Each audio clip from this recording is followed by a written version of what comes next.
All right, thank you, everyone, and welcome to the Transient Guest Tax Grant Program Advisory Board meeting. I appreciate the members being here. And I should call roll, but I don't have the roll sheet in front of me, so let me just switch over here to this other screen here and go back one. I can go back to that page.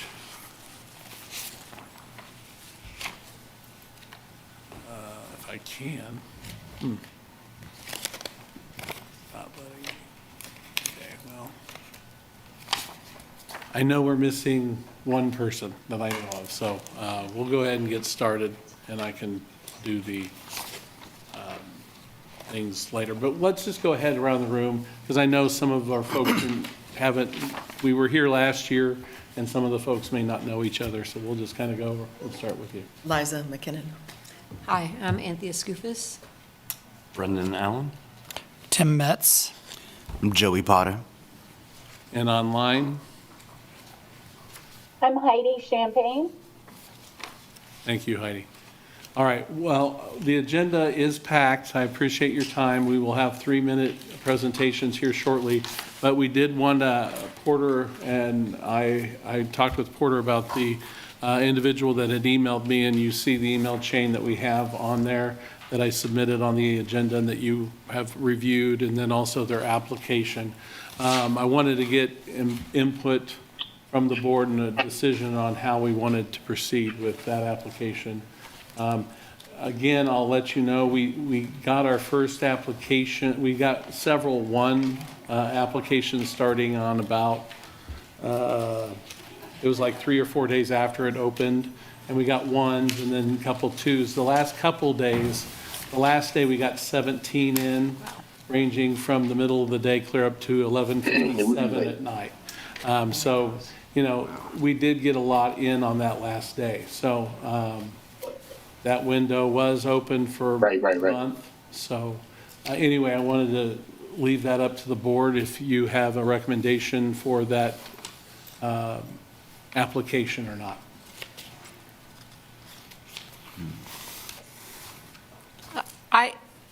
Yeah, this is a tough one because, you know, you have a month, you know, I've applied to lots of grants and I know what the deadline is, and to do it at the last minute, you try to avoid that, of course, because if there's problems, it puts you in a sticky situation.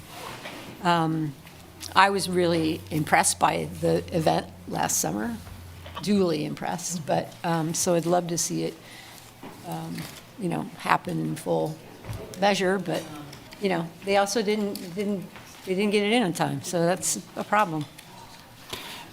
Yeah, I would concur. I mean, we have so many that did get it in on time.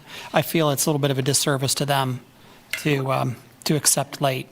Okay. It's unfortunate, but I agree. Yeah, it is unfortunate. Okay, can I have it in a motion? We want to make sure it's formalized, so if somebody would motion, and then we'll get a second and then vote if we could.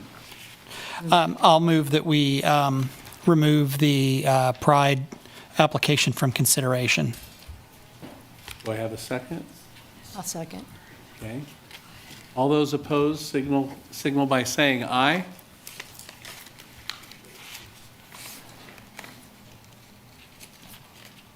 You said opposed. Oh, I'm sorry. Yeah. For all those, sorry, I was like, did wow, it right. they did it correctly. Okay, those all in favor, please state aye. Aye. I can't believe I didn't say that. And Heidi, you said aye. Okay, great. Okay, we'll move on then. So to the housekeeping, I kind of already went through that prior to the meeting, letting you know what's in your packet. Does anybody have any questions before we get started?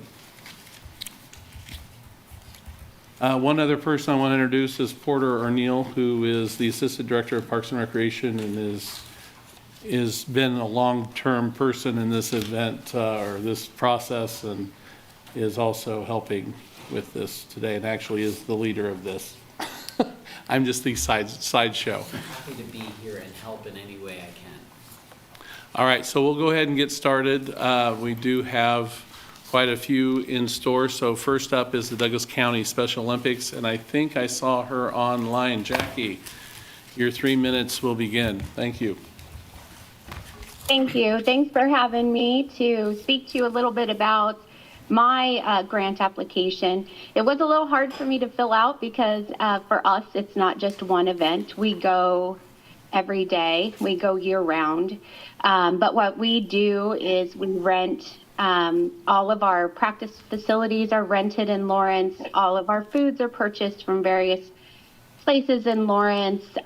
We've worked with the state to host tournaments in Lawrence. We hosted the Special Olympics flag football last year, and I know that tentatively on the schedule this year, we'll be bringing the state bocce and cornhole competition to Lawrence, which, will drive some attendees there to hopefully be spending some money. One of the things we're facing, not facility related, this upcoming year is the need for new uniforms, which we do design and order locally through Jocksnitch. They're just pretty pricey. We're a nonprofit, so we don't charge our athletes to participate or to have their uniforms or anything like that. So we're fully funded by donations. And I would open myself up to any questions that you guys might have for me. Anyone have any questions? Jackie, this is Heidi. So if I missed this part in the beginning, how many attendees do you feel will be coming in for the Special Olympics? It varies by season and sport. We had 68 athletes participate in basketball and cheer. And so that brings in, their staff, the people who watch them, things like that.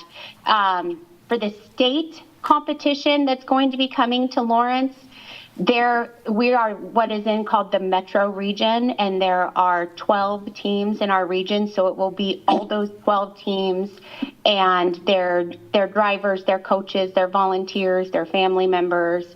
And that is scheduled to happen in the early fall. But it varies from season to season based on participants that go out for that sport. Gotcha. Thank you very much. Mm-hmm. Are these all-day or multi-day events? So we have different sets of Metro events, and those are single days. And then every season after their Metro has a state competition, and those are typically overnight. Sometimes 2 nights, but mostly just one. Thank you. And you did say there would be one state competition here in Lawrence? Yeah, we are tentatively set for bocce ball and cornhole, and the only thing that makes it tentative is we haven't found the right location, but we are looking within Lawrence because flag football in Lawrence was such a big success. Okay, thank you. Thank you. All right. Thank you, Jackie. Thank you. Next up, the UA Future Mid-America. Let's see. I'm trying to get the list. I don't have the list with the names on there, so let me, Are they in the? we have a representative of that here. Name's Yep, Rafi. that's me. Okay. Awesome. Well, I appreciate you guys taking the time. 2024 will be the 3rd year for us having this event. So our Under Armour middle school basketball series, we have regional events throughout the country. For Lawrence, we pull from about 10 to 12 different states. So a lot of these teams are out of town. I think the last 2 years, it's been about 55 to 60 teams. So about, call it 10 players per team and their parents. In terms of recorded hotel room nights in 2022, we did 150. Last year, we did 221. There was obviously a portion of that they're supposed to book through us, but we didn't capture. But our goal is to get to about 65 to 70 teams May 4 or 5, 2024. So that's a weekend event all day Saturday and Sunday. And we hope to get about 65 to 70 teams and about 250 to 275 hotel room nights. Something we've struggled with for the Lawrence event relative to others is a kind of videographer or content capture that kind of meets our standards. Our Instagram following has upwards of 20,000 followers, and this would allow us to probably pull in a videographer outside the region to come in and shoot, which I think would help highlight Sports Pavilion Lawrence even better. Thank you, Rafi. Any questions? Yeah, I noticed that I didn't see a budget in your application. Did I miss that, folks? Right. Yeah. I didn't see it either. Did you hear the Can you question? repeat the question, please. We weren't able to find a budget in your application. Yeah, so our events are self-funded, so we have entry fees to cover for the teams that cover our facility rental, sports pavilion, our scorekeepers, our refs, and then we charge admissions at the gate, which is typically where the profits come from. But you still have to submit a budget. I mean, I understand how you get your revenues. I must have missed that. Our annual profit on that is usually between $5,000 to $10,000. The rental for Sports Pavilion Lawrence is about $10,000 to $12,000. Refs cost another, call it $8,000 to $10,000. Staff travel another $2,000, and how much we can get for teams is negotiated. But we try and cover at least our facility rental costs with the entry fees and then make the rest back with admissions. So my apologies for not submitting that. I must have missed that on the application. Do we accept follow-ups, from this session? I think, yeah. I mean, I think all things being equal, you still need to submit us a budget. I don't mean to be difficult, but everybody else has, and so it would be, I think, not good of us to consider your request without it. And also, Yeah, no, that's an oversight on my part, and I'll get that to you guys. Yeah, just send it to me, to my direction from the web page there. Okay? we're Or interested. I guess I sent you emails, so you'll send it back to me, yeah. Go ahead. Perfect. We're interested in seeing where the TGT tax money would be spent. Perfect. Yeah, I'll put that together for you. Thank you, Rafi. All right. Moving on, Richard Renner, Where should I go to present? just right there at the Everybody can podium. see me? Yeah. Okay. Okay. Good afternoon, everyone. My name is Richard Renner. I am the producer of the Lawrence Busker Festival. I want to thank each and every one of you for taking out your afternoon to devote to making Lawrence a really unmistakable town. From the looks of the list of applicants we have, too, that we have a vibrant culture going on, and a lot of things are going to be happening. You will have lots to remember today, so let me make it a little easier. I've made a handout flyer that has all the pertinent points in my presentation, and I'd like to ask my unpaid assistant, Porter, to come up here and pass these out, please. Thank you. Yes, genuflect. On May 24th and 25th and 26th, we will present the 16th Annual Busker Festival. It was started as a simple 2-day event with local performers and has grown to 3 days now of fun featuring performers both local and international. To be clear, a busker is a street performer who practices their art form anywhere a crowd can gather. They are primarily, but not limited to, musicians, magicians, variety performers, all with high-level skills. This is an event that is unique to Lawrence, Kansas. It is one of only a handful like it in the United States, and perhaps the biggest of its kind. It is not a franchise event or something derived from another town. It is homegrown and one of a kind, like I said. This year, I'm excited to say we have a wonderful lineup of performers coming to our town from all over the world. Performers from Australia, Germany, England, and East Lawrence. We also feature local acts and a whole stage devoted to local musicians. People who come to our free event know that they will see something unusual, fun, quirky, unique, and these are the exact same words Explore Lawrence uses to describe the town. And that's our festival. We are so closely associated with the Lawrence identity that when our performers are getting applauded and cheered, so is Lawrence. And our event pays off for Lawrence, too. When we do digital marketing through Explore Lawrence, our ads are most effective in Denver and Chicago, among the many surrounding cities we go to. Anecdotally, we have people telling us they arrange their whole family reunions around our weekend, and they come to town just for our festival. The festival alone buys 40 nights of hotel rooms for our performers while they are here, and we estimate another 100 rooms or so are booked as well. The Kansas Tourism Department has a calculator that tells us that our event brings in over $560,000 in tax revenue from the lodging, restaurants, and shopping. Not a bad return on TGT money. This grant is very important to our event. Without it, we cannot market out of our region. In the past, it has funded billboards, radio ads, a digital campaign, all intended to draw people into our wonderful town and event.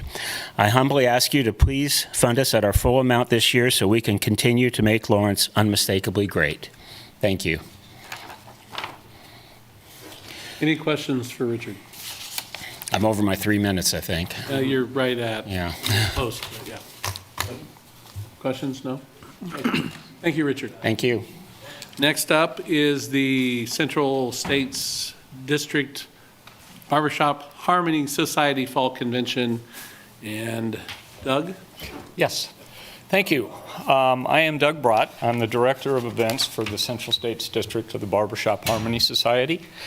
And that is a singing organization, all a cappella. Each year we conduct 2 conventions, one in the fall and one in the spring.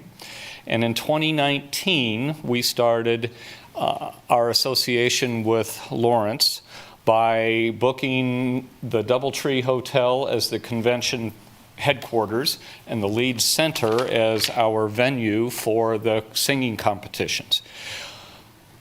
Besides meetings, educational opportunities, and other things going on with the convention, we conduct quartet and chorus competitions as well, and those are all held at the Leeds Center.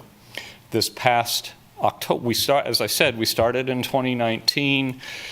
We kind of got messed up by the COVID a little bit, and last year and this year, again, we were able to hold our conventions here. This year in October, we had 32 quartets and 12 choruses that participated in the singing competition.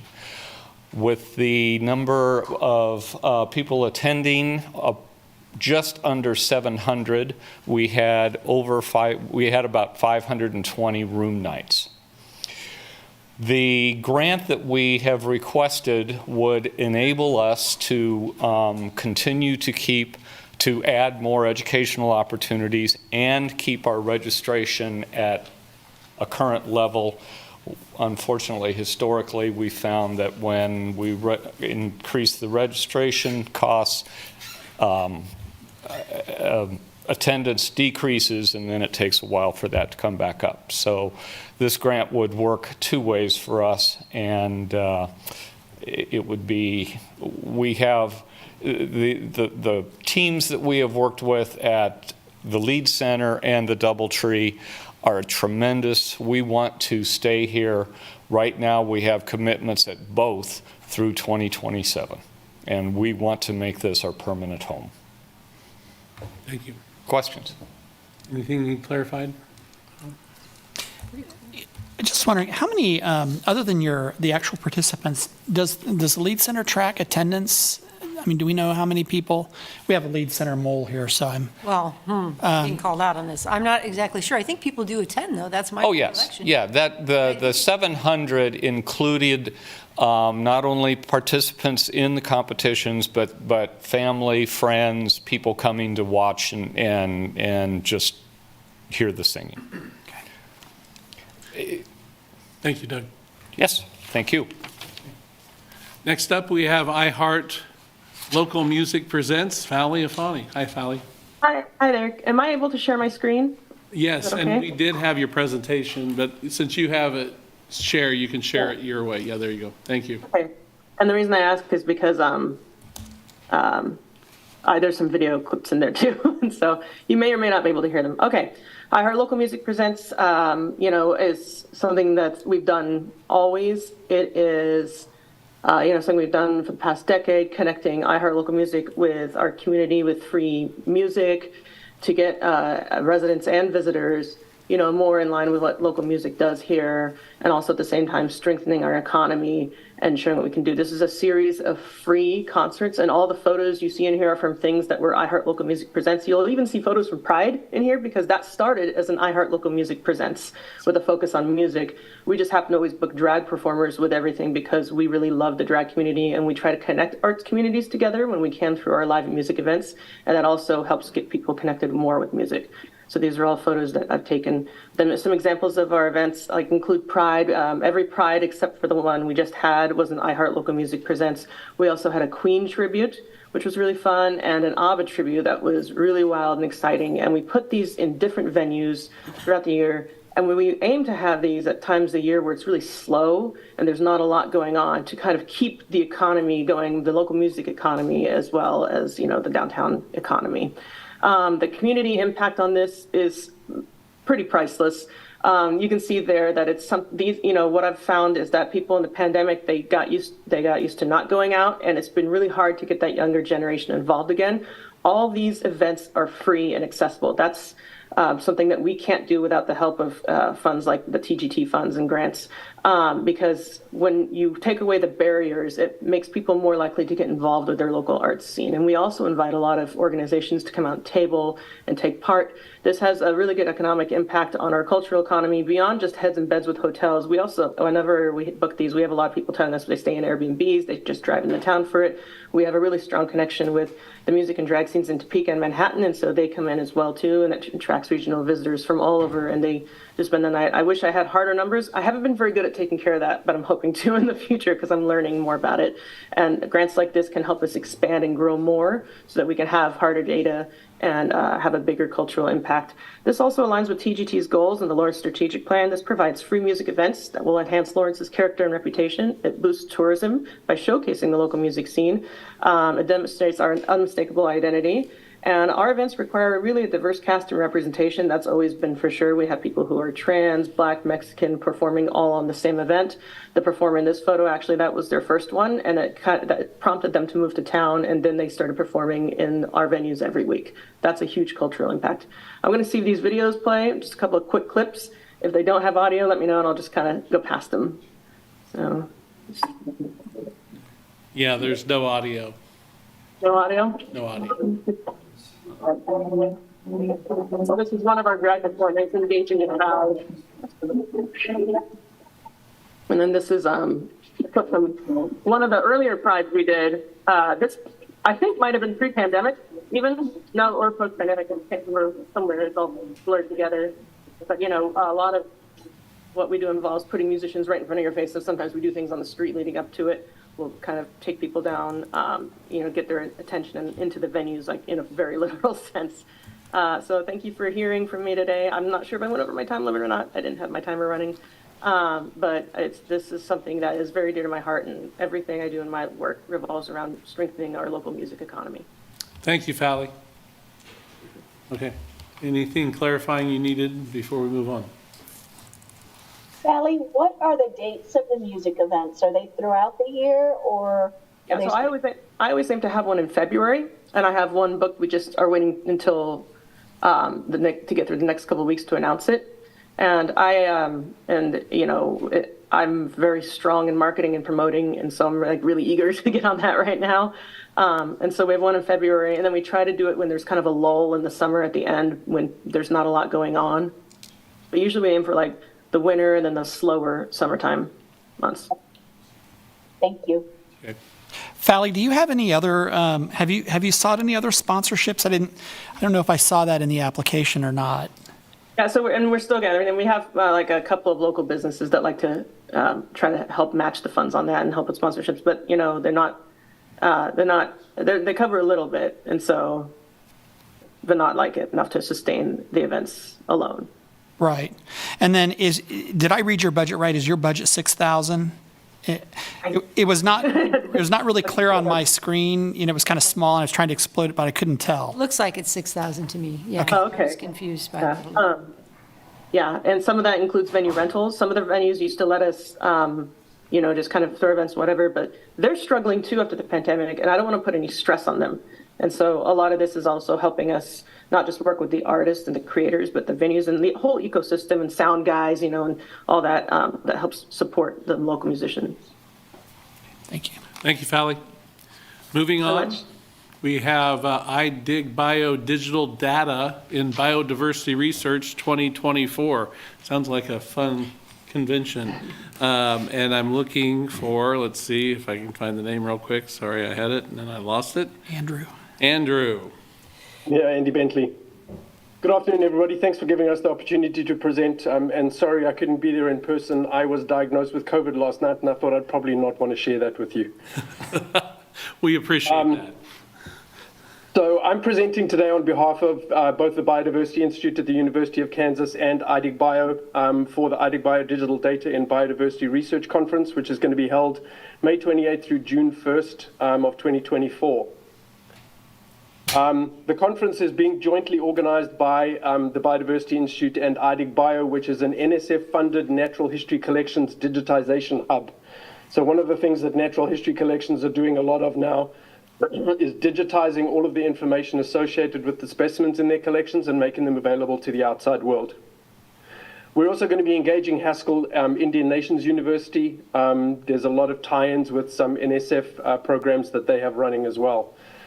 This is going to be the 8th edition of the conference. It's usually held at various different venues around the country, and it typically attracts between 200 and 250 US and international in-person research scientists and students to the conference, and about 3 times that many online through Zoom.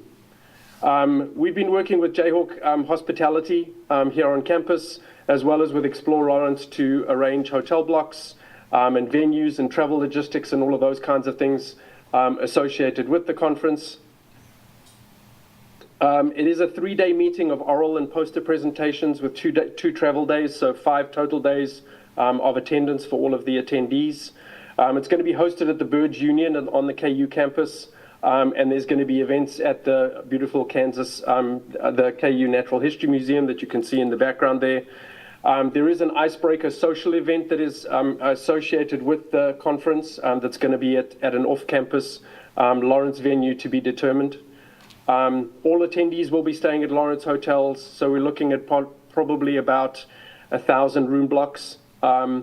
There's going to be ample opportunities during the attendance of the conference for people to socially dine around town, to shop around town, and to visit some of the local area attractions as well.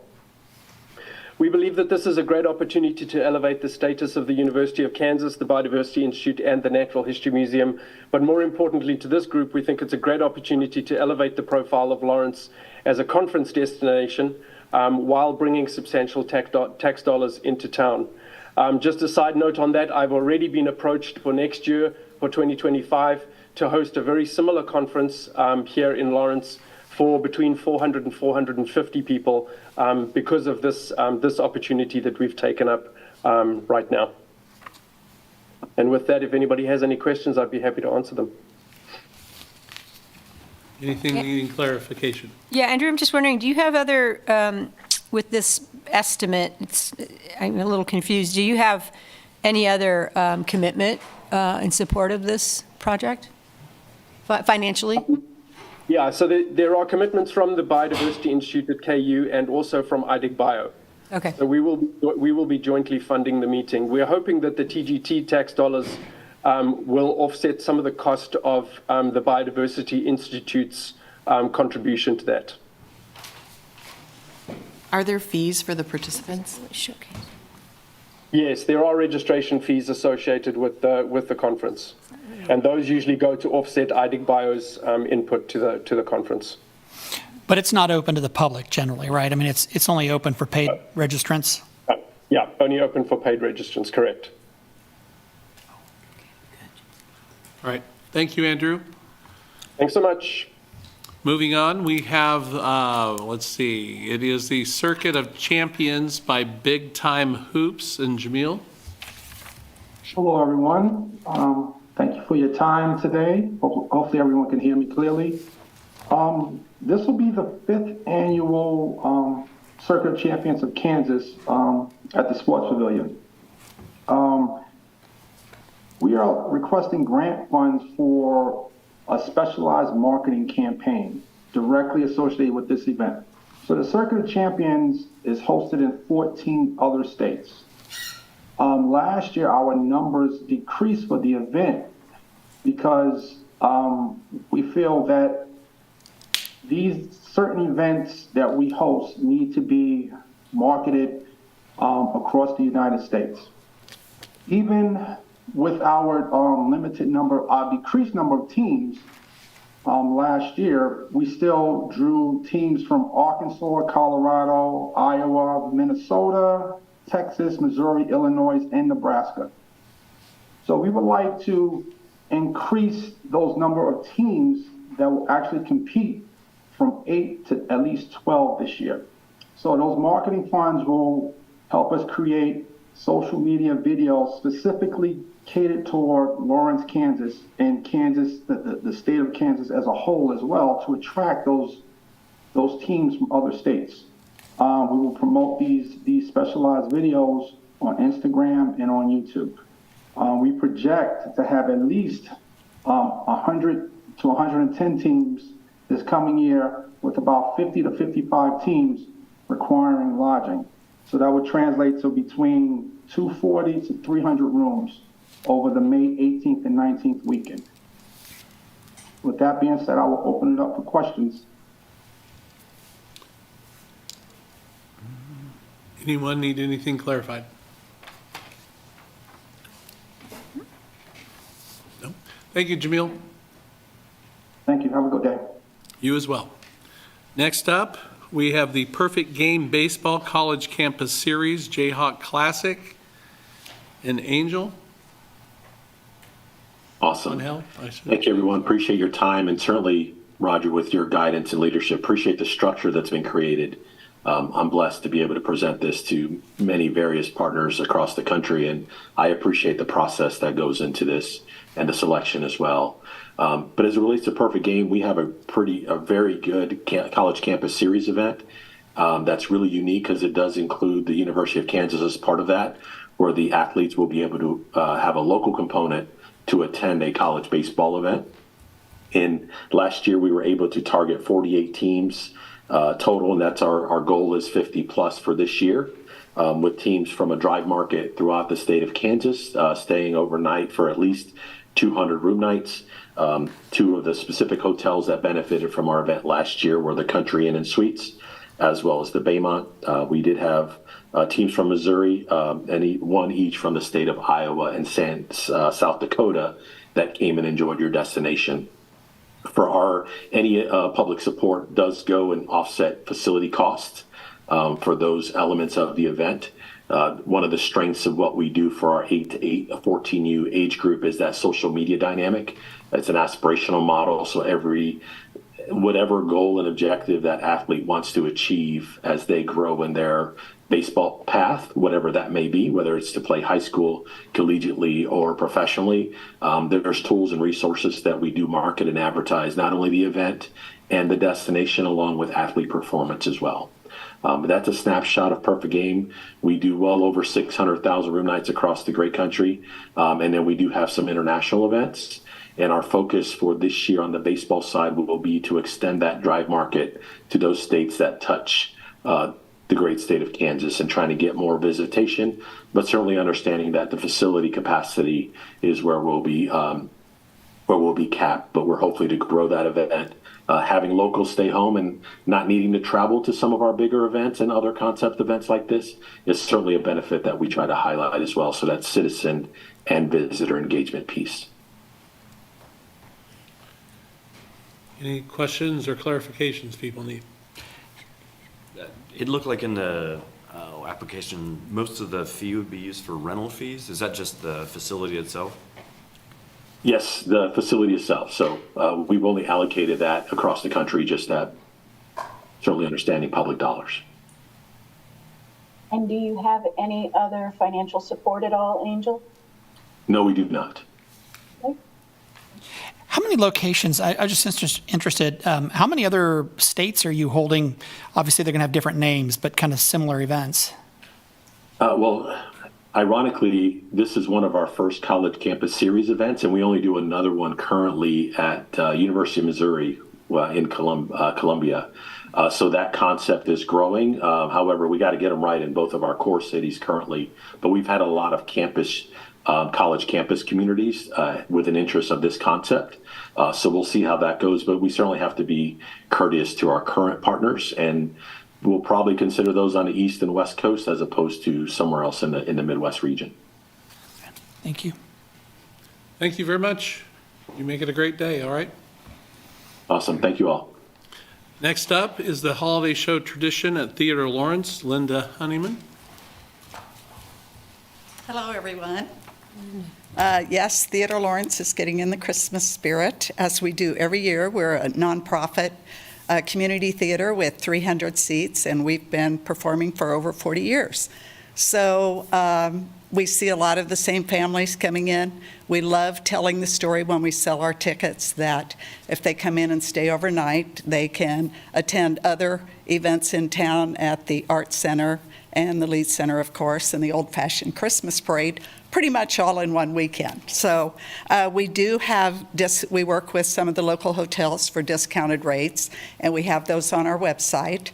This year, we're featuring the Stony Hill Hotel out at Rock Chalk Park.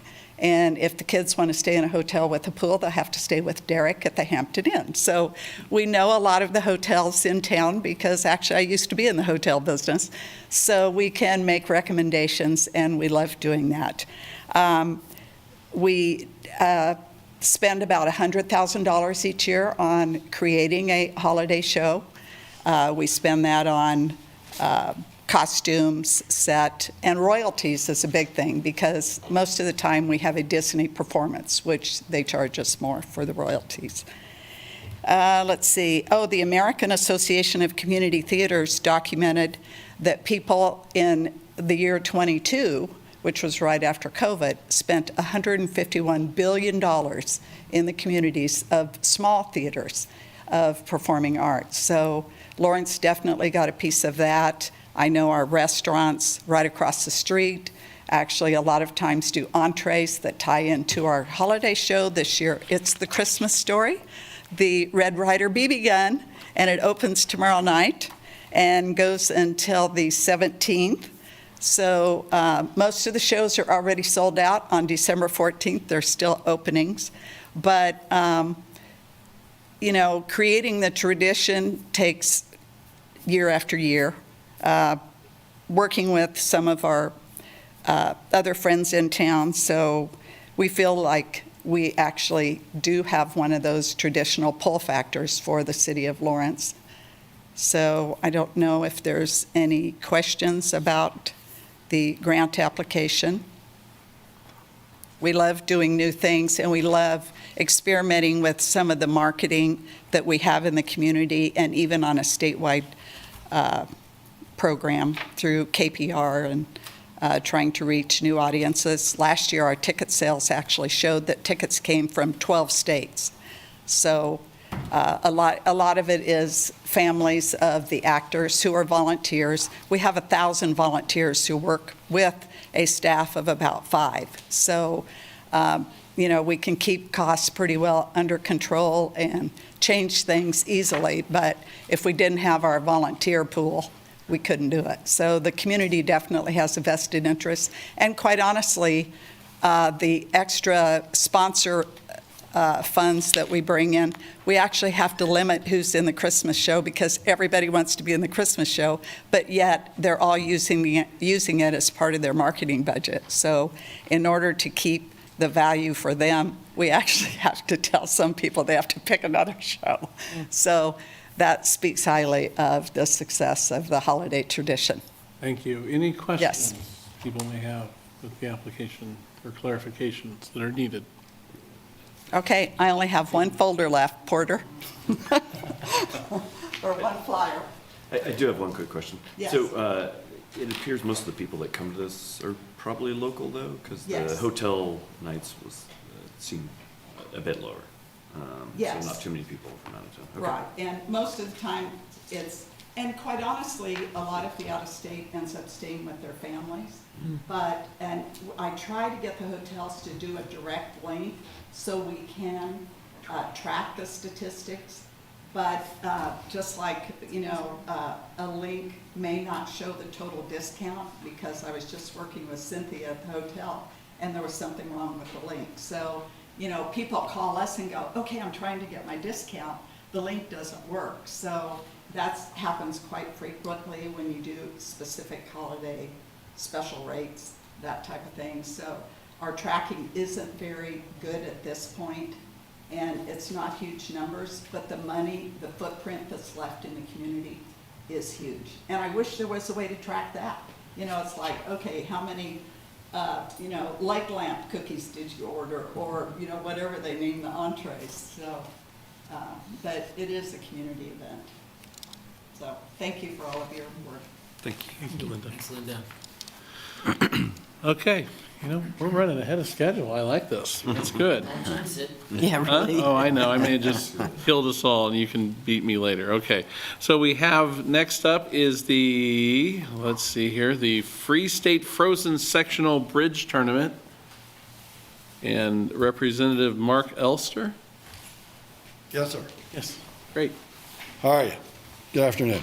My name is Mark Elster. I am the president of Unit 234. Unit 234 of the American Contract Bridge League is a Kansas not-for-profit corporation. We're the Northeast Kansas unit of the American Contract Bridge League, which is the international bridge support organization. For those unfamiliar with bridge, it's the ultimate trick-taking card game with unquestionably the most fun for 4 players to have with a deck of cards. The International Olympic Committee recognizes the World Bridge Federation as a sport.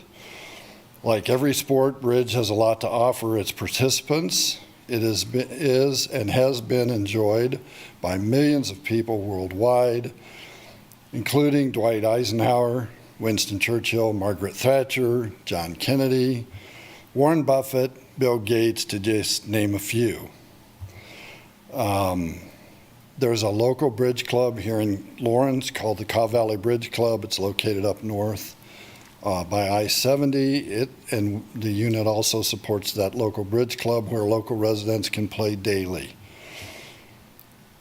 This request is for a tournament that we sponsor annually in Lawrence for ECBL members and other bridge players that we'll hold next February 2024 at the Spring Hill Suites here in Lawrence. About 80 to 100 bridge players per day attend the tournament. They come primarily from about a 250-mile radius, a lot from Lawrence, Topeka, Kansas City, but also get people from Nebraska, Iowa, Columbia, Missouri, Southern Missouri, Oklahoma, Wichita, Emporia, that kind of an area. It's a 3-day tournament. There's a morning session, afternoon session on Friday, Saturday, Sunday. Friday and Saturday, the players are released for time to go eat in downtown Lawrence. Sunday, we use a local caterer to cater in a meal to feed everybody between the sessions. We cater coffee every day using a local caterer to provide coffee and a few other things. Some of the participants stay in local hotels, mostly the Spring Hill Suites, and this is an annual event that we hold every year in Lawrence. That's this event. I should also mention that we also sponsor an event that has been held in Topeka biannually, every other year. In 2026, we're considering moving that to Lawrence. That event is 5 days and about 4 times the size of the event next February. So it's much larger and a couple days longer. We're looking at space here in Lawrence for that tournament in 2026, beginning in 2026. All right. Questions anyone may have or clarifications of the application? Do you get many spectators other than the participants?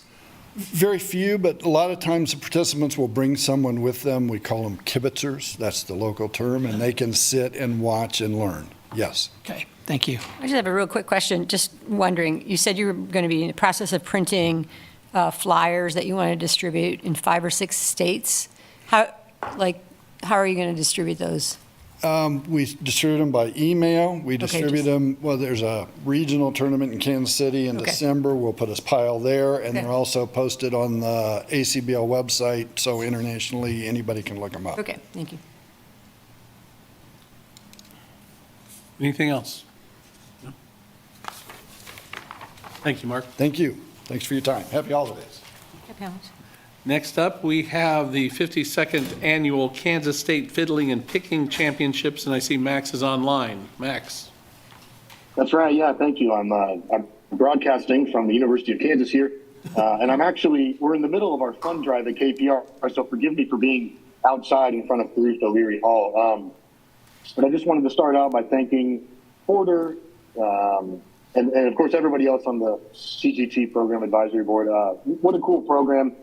City Commission, what a generous gift to make Lawrence an unmistakable destination. One point of clarification, due to a rushed application, I had a typo. This year, on August 25th of 2024, it'll actually be the 42nd annual, not the 52nd annual, but even 42 years, I feel like, shows a degree of self-sustenance. What we're looking for, basically, we're already promoting the event quite a bit on local airwaves and using social media and things like that. What we're really hoping for is to expand our marketing budget. So you all, I imagine, are looking at the budget right now, or you've seen it. Our marketing budget, with the help of the TGT Program Advisory Board, we're hoping to balloon it from $1,750 last year to over $6,000 for next year, with the idea being that we can target more people in the surrounding states. For those not familiar with the Kansas State Fiddling and Picking Championships, there are 8 instrument competitions, and new last year, there is also a band competition. As far as regional impact and regional attendance, I just wanted to run through a real quick list of the hometowns of winners going back to 2019.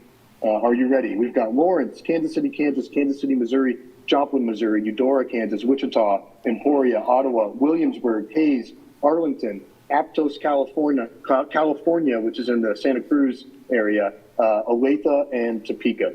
So we're confident that we will continue to get the support that we've gotten over the last 42 years from Douglas County and the Kansas region. But we're hoping with a little bit more marketing power behind us that we can expand our reach a little bit and get more people.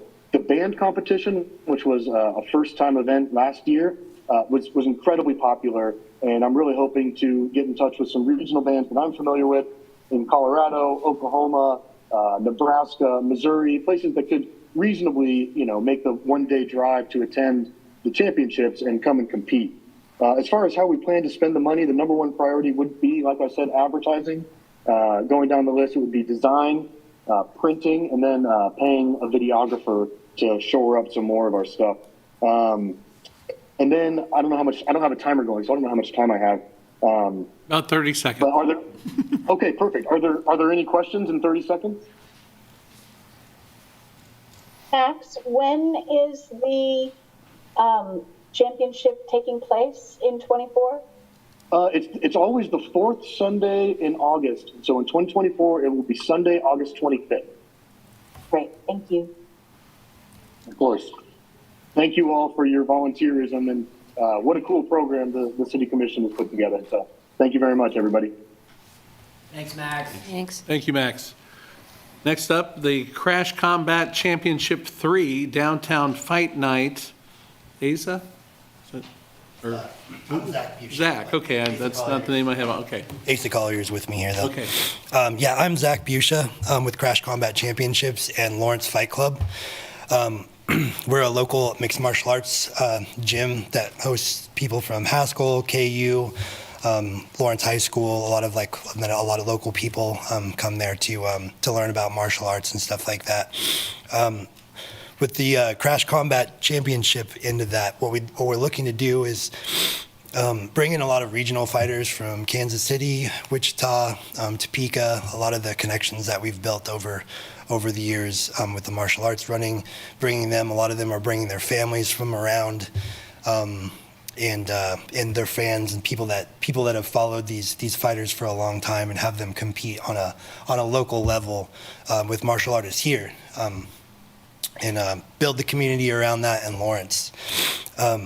So what we're looking to do with this one, this will be our third event. The first two have done very well, and what we've done is mostly people from out of town, people that are followers and friends of the fighters show up to these. And what we'd like to do with this event is host something downtown so we can bring a lot more local attention to this as well. So bringing them more into the fray, and with your guys with a little bit of support, I feel like we could lower the entry cost and get more people on a local level to be exposed to kind of what we're doing here and build a more positive message around what we're doing, rather than just thinking of this is brutal cage fighting, but thinking of it more as like a respectable sport that is a big part of Lawrence. We will be the plan is to do this on 8th Street and partner with Taco Zone. This would be April 9th when we would do this. Like I said, it would be our third event. We are also partnered with Shannon Woodward in Topeka, Kansas, who has about 15 years of experience in just the promoting side of that. He's kind of been a mentor for us, as we learn how to kind of promote these shows and stuff like that. And he's gotten spectators up to about 3,000 people, and we're hoping to do something similar in Lawrence. Clarifications or questions? How many participants are you planning to participate? It depends on how many fights we have. Generally, it's about 12 to 15 fights, so just kind of like double that. And what's the entry fee? 35 usually is what the general entry fee is, and we have a lot of people that are buying tables and things like that who are spending extra money buying merchandise, concessions, and all that stuff. So there's a lot of tax revenue coming in from all of that as well. Obviously, getting hotels from people that were out of town, things like that. So it definitely brings in a lot from out of the area. So is the fighter pay then, like if they win? So it depends, because we have pros and we have amateurs. On the amateur level, then we allow them to make money on ticket sales, but we're not allowed to pay them directly. So they basically, like, their incentive is to sell more tickets so that we can just kind of basically split the difference on that. And then professionals, then it's just negotiated by contract. So if it's somebody more well known, then we're gonna have to pay more for that person. But it just depends on fighter to fighter. Mm-hmm. So the budget's kind of hard to break out, that like expenses versus income, right? Like, because you have a variety of. Yeah. So but we do have like a set structure of how much we do have to pay, because there's a lot of costs that come out because of the Kansas State Athletic Commission, because we have to partner with them to make sure everything's done, make sure we have our insurance is in line, everybody's safe. We have sanctioned doctors. We're required to have EMTs on site with a ambulance. Yeah. So everything is, there's a lot to pay for. So we have to pay for a lot of those costs, and this would help float some of that. And like I said, reduce the cost of entry and get more people involved in this. Some of this strategy is more long-term too. We really want to build the martial arts community in Lawrence and really make this a hub for martial artists. We have a lot of really great martial arts gyms, and I have really good connections with several of them who have actually competed in these events as well. So, I mean, the plan is to close off 8th Street? Is that kind of how that would work? Mm-hmm. Do you worry about the timing and the weather being so early in April? Sorry, that's kind of a random question, but. Yes, that is a really good question, and yes, that is something that we're preparing for and trying to figure out what we want to do. There is an insurance possibility with that as well, that insures specifically against rain, which again was a suggestion from our mentor who works with us from Topeka. He's a really great guy and really has a lot of smart solutions for that stuff. So in which case we would probably postpone and then use that money to kind of turn it back over and do it another day. I don't know how the street closures I work. was just going to mention that. Is there enough time to pull Well, that off? Yes, there is, but I was Okay. going to encourage, as the division that handles the right-of-way street events, there is an application process, and we do require a little 90-day period, but we can actually shorten that time a lot. But the sooner we get that application, we can start that process. Absolutely, yeah. So, Asa is really great about being on that stuff. He's already started. He's already looked into the application process. We know what it takes because we know you can't just walk in and say like, "Oh, this street's closed."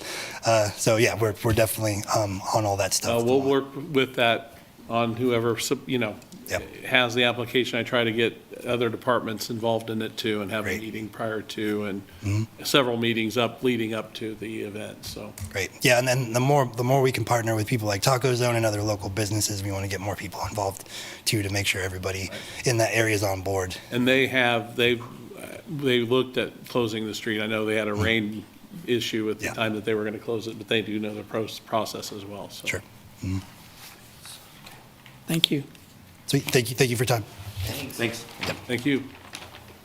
All right, next up is the Free State Festival 2024, Marlowe. And I believe your presentation is on that screen. Perfect. Down below, if you can find it, did you? Is that good? Can you see it? You'll need to share, I think, is that, Porter, the trustee assistant, will help.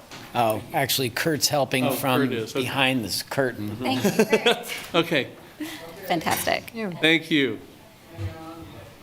Hi, everyone. My name is Marlo Angel. I'm the director of the Free State Festival. We're in our 14th year. We are a signature event of Lawrence, Kansas.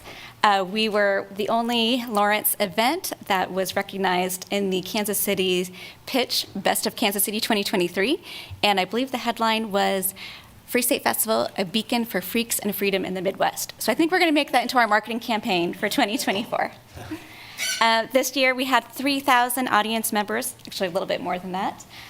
We are produced by the Lawrence Arts Center, and we work with partnering organizations for literally every single event that we do during the festival. This year we hosted 36 unique events during the week of June 27th through July 2nd. We partner with about 24 community partners, including the Dole Institute, which is represented here. We showcase our events at over 9 venues. We want to give a beautiful tour of Lawrence for our visitors that come in and experience all that's unmistakably about our city. We host 33 artists. That includes visiting artists and then also local artists. That's the beauty of our festival, is that we bring in national headliners, we get people here from out of town, and then they meet and fall in love with our local artists. So it's a platform for those networking connections as well.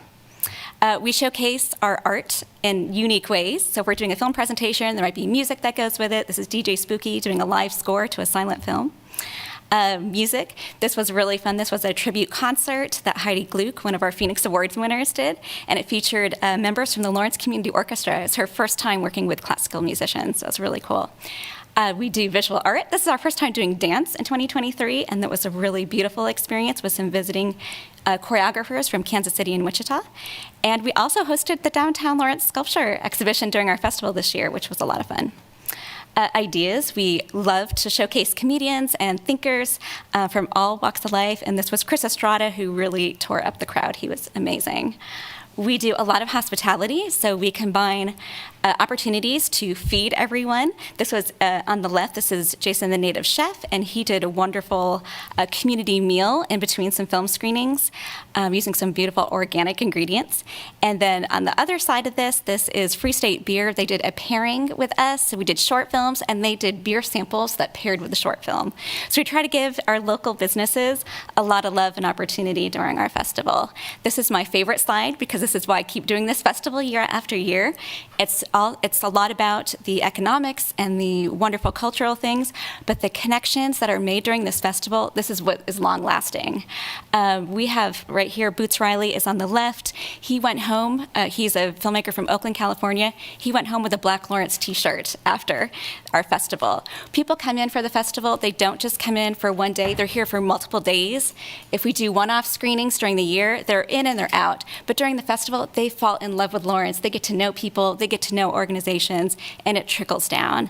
This is Rebecca Schlichting on the right side there. She's on our Lawrence Cultural Arts Commission, KU professor, and she's interacting with the Kansas City Indian Center, which is a great connection for one of our films. Next on the lower left, that is Janet Murguia, who is the national head of the Council of La Raza, now called Unidos US in Washington, D.C., former KU alum. And she had a film called The Gumbo Coalition, and we served gumbo from Terrebonne, so it was a lot of fun. And that's Mayor Courtney Shipley, the first Hispanic mayor for Lawrence. So making those connections is really impactful. This is DJ Spooky, who I showed in a different slide, and he connected here with Ollie Hall, who's a local artist, and they're going to do a silent film collaboration in October together, and they met during our festival. So there's so many wonderful things about our festival. We have a 3-to-1 return on investment for the creative economy. We track our numbers very well, so if people give $20,000 from funding for grants, we send it right back out. I have the art of breaking even down to a science. So whatever money that we get in, it goes out to vendors, contract artists, locally. It's in the city. We're renting places. We're feeding people with food from our town. Attendees, about 10 to 15% of our attendees are out of state. 40% are out of Lawrence. In 2024, I have some goals. We wanted to, like right now, we sold out this past year in 2023, we sold out our all access passes very quickly. And those are primarily local people who come to do that. We want to get our out-of-towners to buy all access passes and stay here for more than one night. Usually our out-of-towners come for a comedian, they come for a musician. They're in a 1 night, 2 nights at the most, and then they're out. We want to keep them for a week in Lawrence, Kansas. So one idea that we had was to partner with Explore Lawrence to look at hotel packages. Can we get it all-inclusive, all-access pass in a hotel and give them some great rates for the week? Can we also work with our businesses and do some really fun marketing opportunities? I'm exploring the idea of marketing with some outside entities like Tulsa, Columbia, Wichita, and what was the other one? Oklahoma, like a lot of these great places that are in our surrounding area, and trading some ad space for their festivals, and we'll put our ads in there and try to get our outside people in. We are also trying to do some daytime programming. We do weekday, night, evening programs because most of our attendees that spend the night here are townies. But in order to track people during the week to stay here out of town, we want to do some conference-y type things during the day. So that'll be a new addition. If we get the TGT money, we'll be partnering with the Lawrence Music Alliance to do some programming and other partners as well. We have, okay, thank you. Anybody have any questions?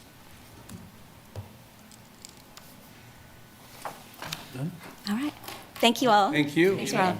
Should I do anything with this, Kurt? Okay. You're good, you're good. Okay, that wraps up the first hour. Fire hose is now turned off for a little bit, and we'll take a little break and be back at 2:10. Thank you. Marlo's like.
Based, planned, balanced. We're going to reformulate here or reconvene from our short break. Okay, board, are we ready to go? Heidi, are you ready to go? I am ready to go. Okay, great. Just want to make sure everybody's back. All right, the next one up is the Kansas Half Marathon and 5K, and Elizabeth Keever is here. Good afternoon, Elizabeth. Hello, how are you all? Thank you so much for taking the time to do this, and really most importantly, thank you so much for supporting the Kansas Half Marathon. I believe for the first time last year. It made a really significant difference for the race this year, and I really want to make sure I capture how important your support was. We had a really unprecedented challenge as the race this year. We had competition from Salina this year that we hadn't had in previous years. The Salina Crossroads Marathon was on the same weekend, largely because they had a lot of economic development funds were leftover COVID dollars to support that race from an economic development standpoint, and they were literally giving away free entries to the marathon and half marathon. And despite the fact that we were not able to give away free entries because it's a fundraiser for Heartland Community Health Center, we still exceeded the number of people who participated in the race this year. So that's really significant that you were able to give us the financial support to make the marketing and the efforts and really solidify the Kansas Half Marathon as a high value race in our community. So last year we had 857 people who participated in the race. We really are still working on getting back to pre-COVID numbers and expecting us to grow around that 1,200 mark. I truly believe that if we didn't have the competition with Salina Crossroads, we would have gotten it this year. And really, when it comes to the economic benefit here in our community, we had 482 of the 857 runners this year who lived outside of Douglas County. While some of those individuals lived outside of Douglas County, still within driving distance for the race, we're estimating around 300 overnight hotel stays because we had runners representing over 35 different states as well as some international runners. And it's really powerful to see the growth in community, in the running community, to see the goal of running in all 50 states. It's a very common thing in the marathon and half marathon world to attract runners from across the country and internationally to really drive that home. And for many people this year, they crossed the finish line and finished their 50 states. So it's really powerful to see. And the race is a beautiful opportunity to showcase Lawrence. Packet pickup starts on the Friday before the race, and people get to enjoy downtown Lawrence. It's in the evening, and they're able to pick up their packet, explore downtown, get a bite to eat. If they're not coming in on Friday night, they can pick up the packet downtown at Astra Running Sports on the Saturday daytime, and again, enjoy downtown. Many people who are there for the race often stay at hotels adjacent to downtown because the start and finish of the race is at South Park, and people are able to conveniently get to and from their hotel that way. And when you look at the map of the race, it really showcases all that Lawrence has to offer. You run down Mass Street, you go through Old West Lawrence, the Burrows Creek Trail, you go by Haskell, you go through East Lawrence and Old West Lawrence. It's really a lovely showcasing to a lot of people who might not have otherwise been here. Like I said, 482 folks outside of Douglas County participated in this race this year, and I'm certain that this race allowed them the opportunity to see parts of our community that they never would have otherwise seen, and really enjoy the trails and natural beauty here that we have. Elizabeth, that's time. Oh, sorry. No, you're fine. Questions or any kind of clarification you need in their application? Anyone? What is the date of it for 2024? Yeah, it's always the first Sunday in November, the one that falls on Sorry, I have it in my application. November 2nd, yeah. Great, thank you. Daylight savings time day, which makes a big difference when you start setting up at 4:30. I know well. Yeah, poor Roger. Got a phone call from me. Oh, no, it's all good. Sorry. Thank you, Elizabeth. Oh, you had a question? Oh, sorry. Just one more, I guess. Sure. Looking at the budget thing, I mean, there's a fair revenue over the cost. I mean, so without, it looks like the TGT stuff, you would still be okay without it. Yes, but it is a fundraiser for Heartland Community Health Center. So this event, if it was a cost-neutral event, we wouldn't be able to afford to put it on. So we rely on that revenue to provide quality and affordable comprehensive health care. Gotcha, all right, thank you. Yeah. That was probably in there and I missed it. So. No, it's okay. Cool. All right, thank you. Thank you. And Thea will be excluding herself from this. I will, because I'm going to go up You'll be front. presenting, yes, that's Pardon right. me. I moved. And just to let people know and clarify, she will not be scoring her Oh, I can't? individual event. Yeah, that's right. And then we'll just Darn. take the other scoring when we get to that point, and we'll go over that at the meeting next week, so. Thank you, Elizabeth. And this is the KU Powwow and Indigenous Culture Festival. Lori, want to start? Hi, I'm Lori Hasselman. I'm the Director of Native American Initiatives at the University of Kansas, and I'm also a part of this wonderful collective of the community of the committee that organizes the KU Powwow and has for a very long time. We're in our 35th year of the KU Powwow and the 7th year of the Cultural Festival. There's so many ways that this event engages the community, the larger community, and our students and their families in this event that elevates the cultural identity of Lawrence in this event. We have families of students that come, that plan on coming every year. I just recently, I was aware that some of the people at the military base that come over and engage in the powwow, which is really, really exciting. It also highlights the diversity of the Native representation that's in our community that's really helpful, that includes Haskell and Lawrence and the surrounding communities. Last year we had about 5,000 people that were in attendance, which was up from probably around 3,000 pre-pandemic. So it is growing, and it continues to grow every year into a very large event. This year we're expecting a lot more in attendance. Sometimes the drum groups that we have at the powwow is a large draw, so we try to get some really popular drum groups.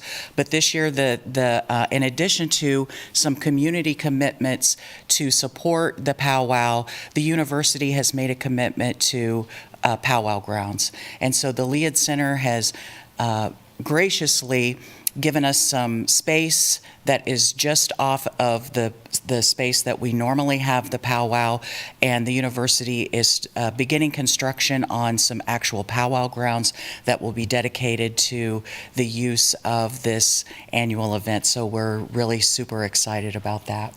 We really are, because it shows, when you put some commitment and the community comes to work together on something, that it can really build and grow, and this certainly has done that. We're really super excited about it, and it's so great to have a committed powwow grounds at KU. We also wanted to highlight for sure too the Indigenous Cultures Festival, which is a part of the powwow. It's separate, really the powwow has been in existence for a much longer time. The festival has been a little bit more new addition, but it really allows us to dig into more and provide more opportunities for community and family members to participate. Last year, we think we had about 70 vendors show up, and they're out in the parking lot, food and artisans from all over the United States. It was really impressive. We have Native-focused kids and family games and activities inside. This year, we're going to present Powwow 101, which is a very popular. Jen Cita Warrington presents that each year and really educates our community on what powwow is all about in the history. We're going to have a Native fashion show, screenplay readings from young Native screenwriters who've worked with Tlingit professional screenwriter, Michiana Alice, who has a well-known now film called Fancy Dance that we're going to be showing as well. We're going to present a panel that's going to focus on the Osage people of Kansas. as well, and some other panels. Leading up to the powwow day, the Friday before powwow, we always present the Lead Center of Contemporary, Indigenous, or Native group. We're going to have the Honolulu Theater for youth presenting for us. And we have a bunch of other stuff too, but we have to quit now. Yes, thank you. You got my cue. I got the cue. Any questions from the board? No. All right. Thanks for Thank you. Thank Thank you. you. Thanks, Laura. All right, we're moving right along. Next is the Lawrence Restaurant Week, and we have Laura Klein representing them, I believe. Laura? Yeah, hi. Thank you so much for having me. I have a little slideshow for you, just to make it a little bit easier to see, which I will share here. Look.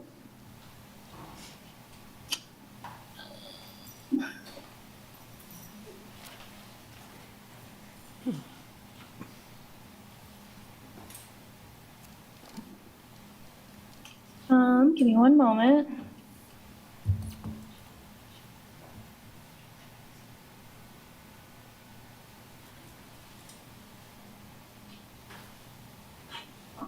All right, hold on.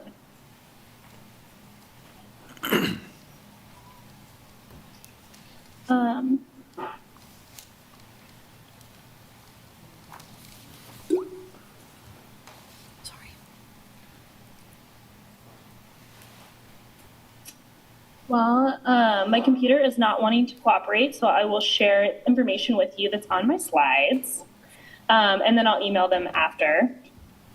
So Lawrence Restaurant Week, hopefully an event that you're all familiar with.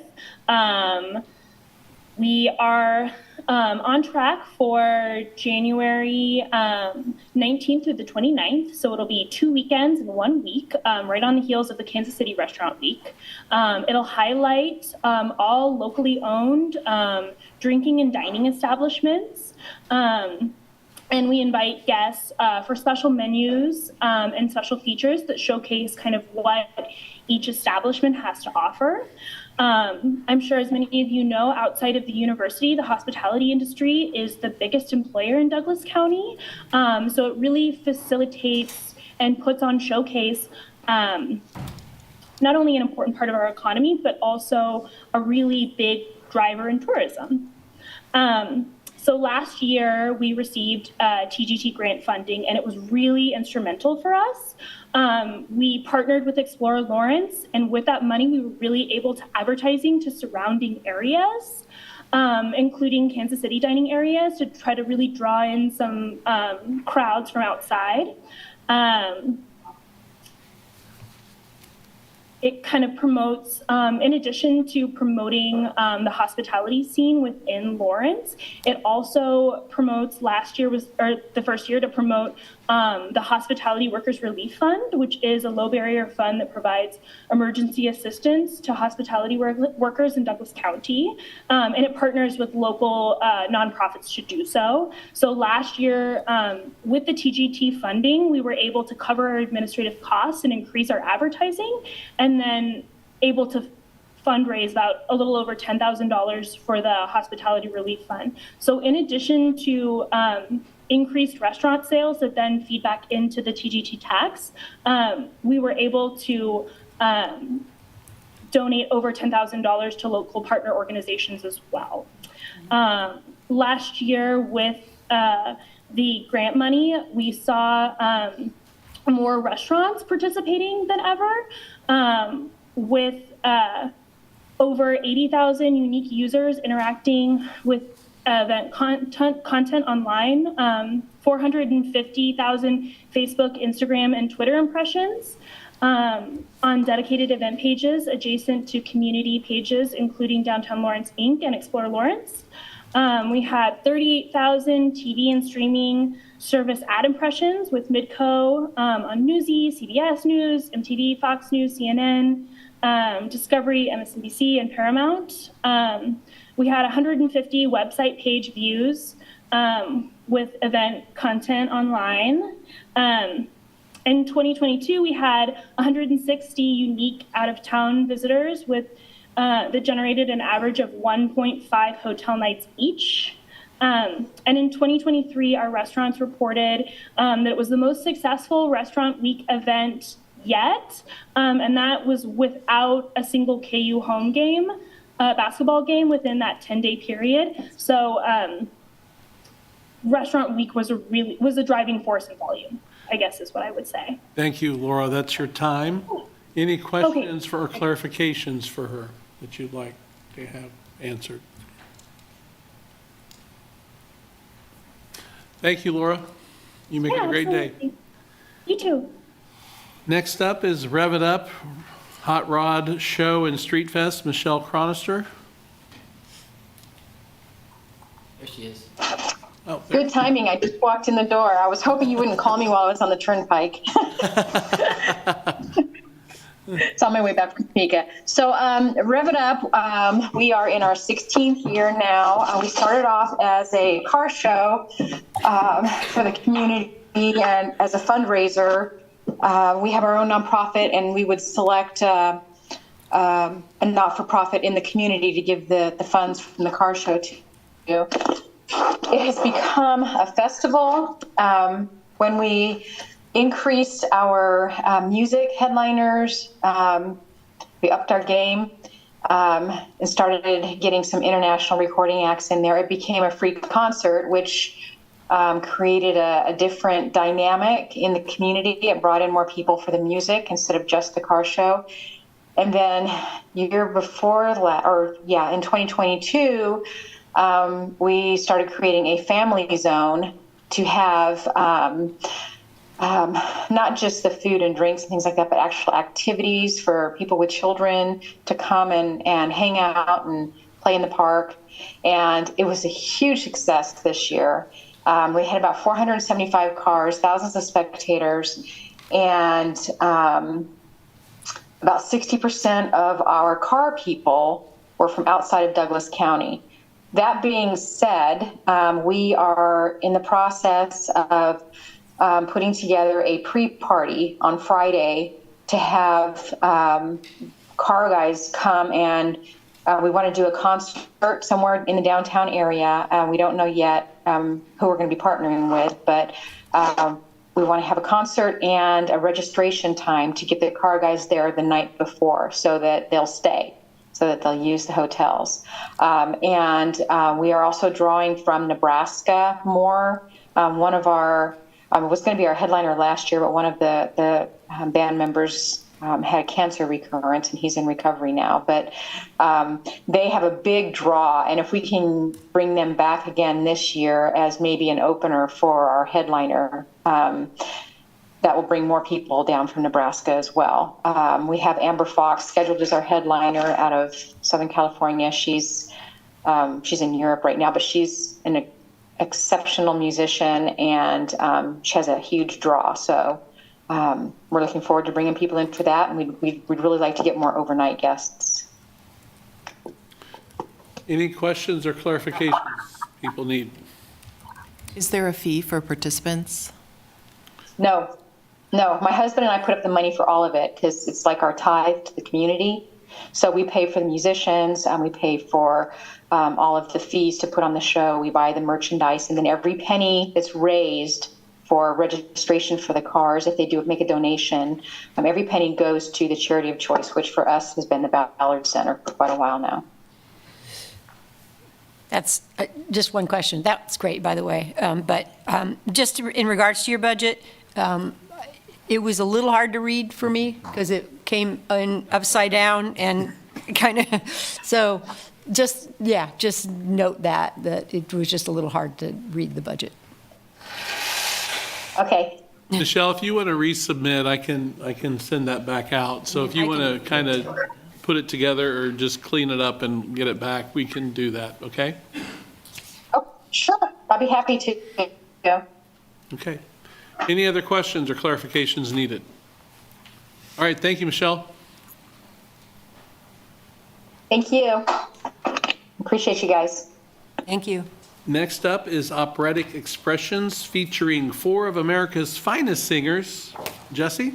Hi, Jesse isn't here. I'm the one who's doing it, Paul Johnson, and it's an honor to be here to speak with you today. I am the Foundation Director for the Mid-America Performing Arts Alliance, better known as MAPA. MAPA is a nonprofit organization that offers world-class educationally based music programming. Each event features internationally acclaimed musicians and local artists who teach and mentor local musicians in addition to performing. This is the second year of MAPA, and I brought this so you could see just how much this organization has been doing. There's basically a concert every month that MAPA puts on for the Lawrence area and the wider area. These get advertised in Nebraska and also in Missouri. In addition to performance, our main focus is on education, whether that be within a concert, workshops, master classes open always to the public, or since budget cutbacks in the Lawrence Public Schools have eliminated private instrumental study in the elementary schools, we now offer group string instrumental lessons in 2 of the elementary schools here in town. Our purpose, again, is sharing of music, but more than that, sharing education about music. Our wish is to become a household name here in Lawrence, this given our second year, and also to be known for our singing event. It will feature nationally acclaimed vocalists Lauren Alga, Sarah Curtis, Ugo Vera, and Paul Hindemith. In addition to a free concert at 7:30 on May 4th, 2024, there will also be educational and community events throughout the day. All of these events, all of them are open to the public and they are all free. All will provide educational collaboration with Lawrence Public Schools and our college students, the Lawrence community, and those attending from Nebraska, Missouri, and beyond. Other events within the 23-24 series will include and have included concerts, clinics, and workshops featuring instrumental chamber music, organ, piano, Kansas City Lyric Opera, and the Lawrence Children's Choir. This is the second year for this vocal event. Last year, it received such great national attention, including in Opera News, and was well covered by the press. The concert that we had that evening was well attended. The St. Lawrence Catholic Center was packed. One last comment. Why MAPA when we have KU and Haskell Indian Nation University? Having served as KU's Director of Choral Activities for several years, our universities must first and foremost consider their students. The resources and all that they have is put toward their students, not the community. This is an organization for the Lawrence community and beyond. I thank you for talking with me, and if you have any questions, I'd love to answer them. Any questions or clarifications needed? No, thank you. Thank you. Thank you, John Paul. This is so awesome that you guys are doing this. When I was at KU, I never knew about this. Thank you. Thank you. Next up is the Nutcracker, a Kansas ballet, Alex Olson.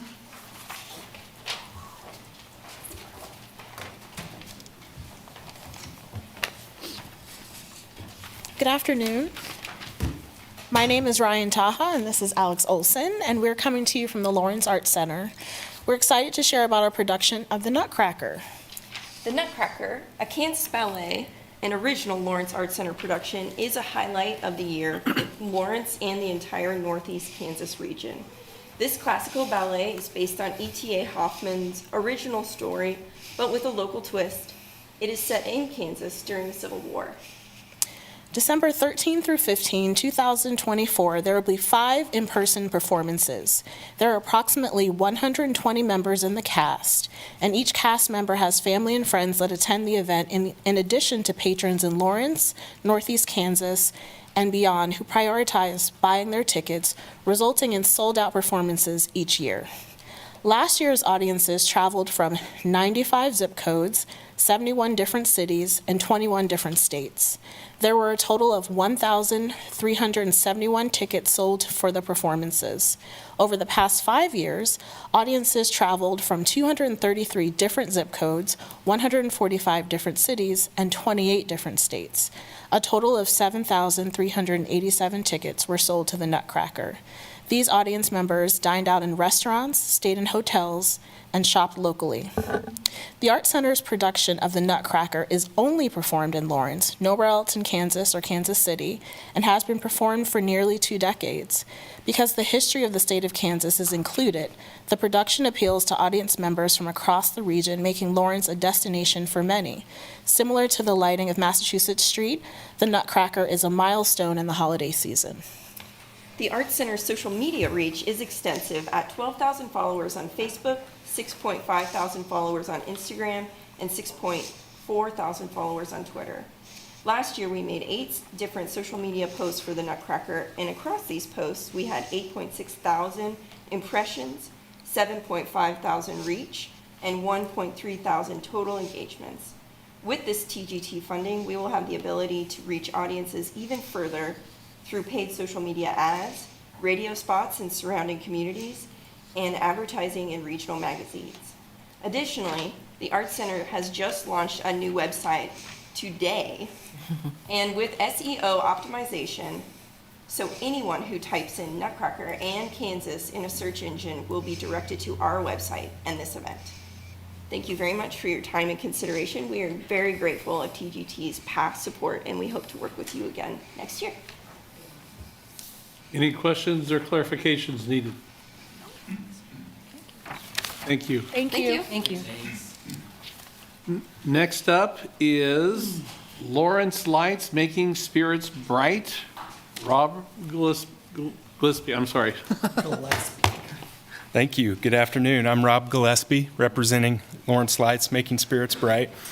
The Lawrence Sertoma Club and the Lawrence Realtors Community Foundation collaborate to bring the Holiday Light Show to Lawrence. The lighted drive-through tour features animated displays synchronized to holiday music played on a dedicated FM radio station. In partnership with Parks and Recreation, Lawrence Lights will be on full display at the Youth Sports Complex in Southwest Lawrence. All proceeds remain in the community and support beneficiaries of Lawrence Sertoma Club, Lawrence Realtors Community Foundation, and the Parks and Recreation We Folks Scholarship Fund. Lawrence Sertoma Club was chartered in Lawrence in 1929 with an emphasis on the speech and hearing impaired, and the Lawrence Realtors Community Foundation was founded in 2018 to help stabilize housing and households. We think Lawrence Lights would be a worthy recipient of this grant because it operates from Thanksgiving to New Year's 6 days per week. Feedback that we have received includes that it's great family-friendly tradition. It's fun to share with visitors that are in Lawrence for the holidays, and it puts funds raised back into local worthy causes. I do have a footnote on the budget. We would be increasing our new expanded displays from 17,000 to 29,000. We made a math error there, not from 12 to 29. All long-standing traditions have a beginning, and next year will be our 4th annual.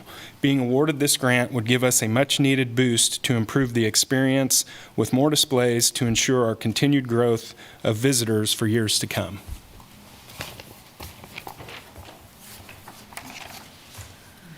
Any questions or clarifications anyone needs? Thank you. Thank you. Thanks. Okay, next up, the Americana Music Academy Downtown Lawrence Music Crawl, Miller Christie. Hi. I'll give you these to kind of pass around as a visual. My name is Christy Miller. I'm the Executive Director at Americana Music Academy. And this spring, our organization is going to be hosting the first annual Downtown Lawrence Music Crawl. For those who may not be familiar with us, Americana is the only nonprofit multi-instrument music school in Lawrence, and we operate out of this big old house right across from Liberty Memorial Central Middle School. I'm seeing nods, you all are familiar. Right now we serve 140 students. This they range about from 4 to 80. This year, we either arranged or provided scholarships for almost 40 students in the Lawrence area. Children, youth, adults, all are eligible for that scholarship. So we really have a big outreach and an important impact. In your handout, you'll see a booklet that shares kind of who we are as an organization, just to give you that scope. And it speaks really to the tremendous community that's growing up in Americana right now, full of people who have found that music has changed their lives and who are excited to share it with the larger community and invite them to take part. The inaugural Downtown Lawrence Music Crawl was born out of this energy and will take place the final Saturday of April 27th, as a gift to the Lawrence and regional community. The event will lead visitors and locals through downtown Lawrence through a series of mini concerts, interactive experiences, and community engagement activities. In an established grant partnership with the Kansas Creative Arts Industries Commission and with local businesses, we aim to create 3 to 5 musical event sites that will reclaim underutilized spaces throughout downtown.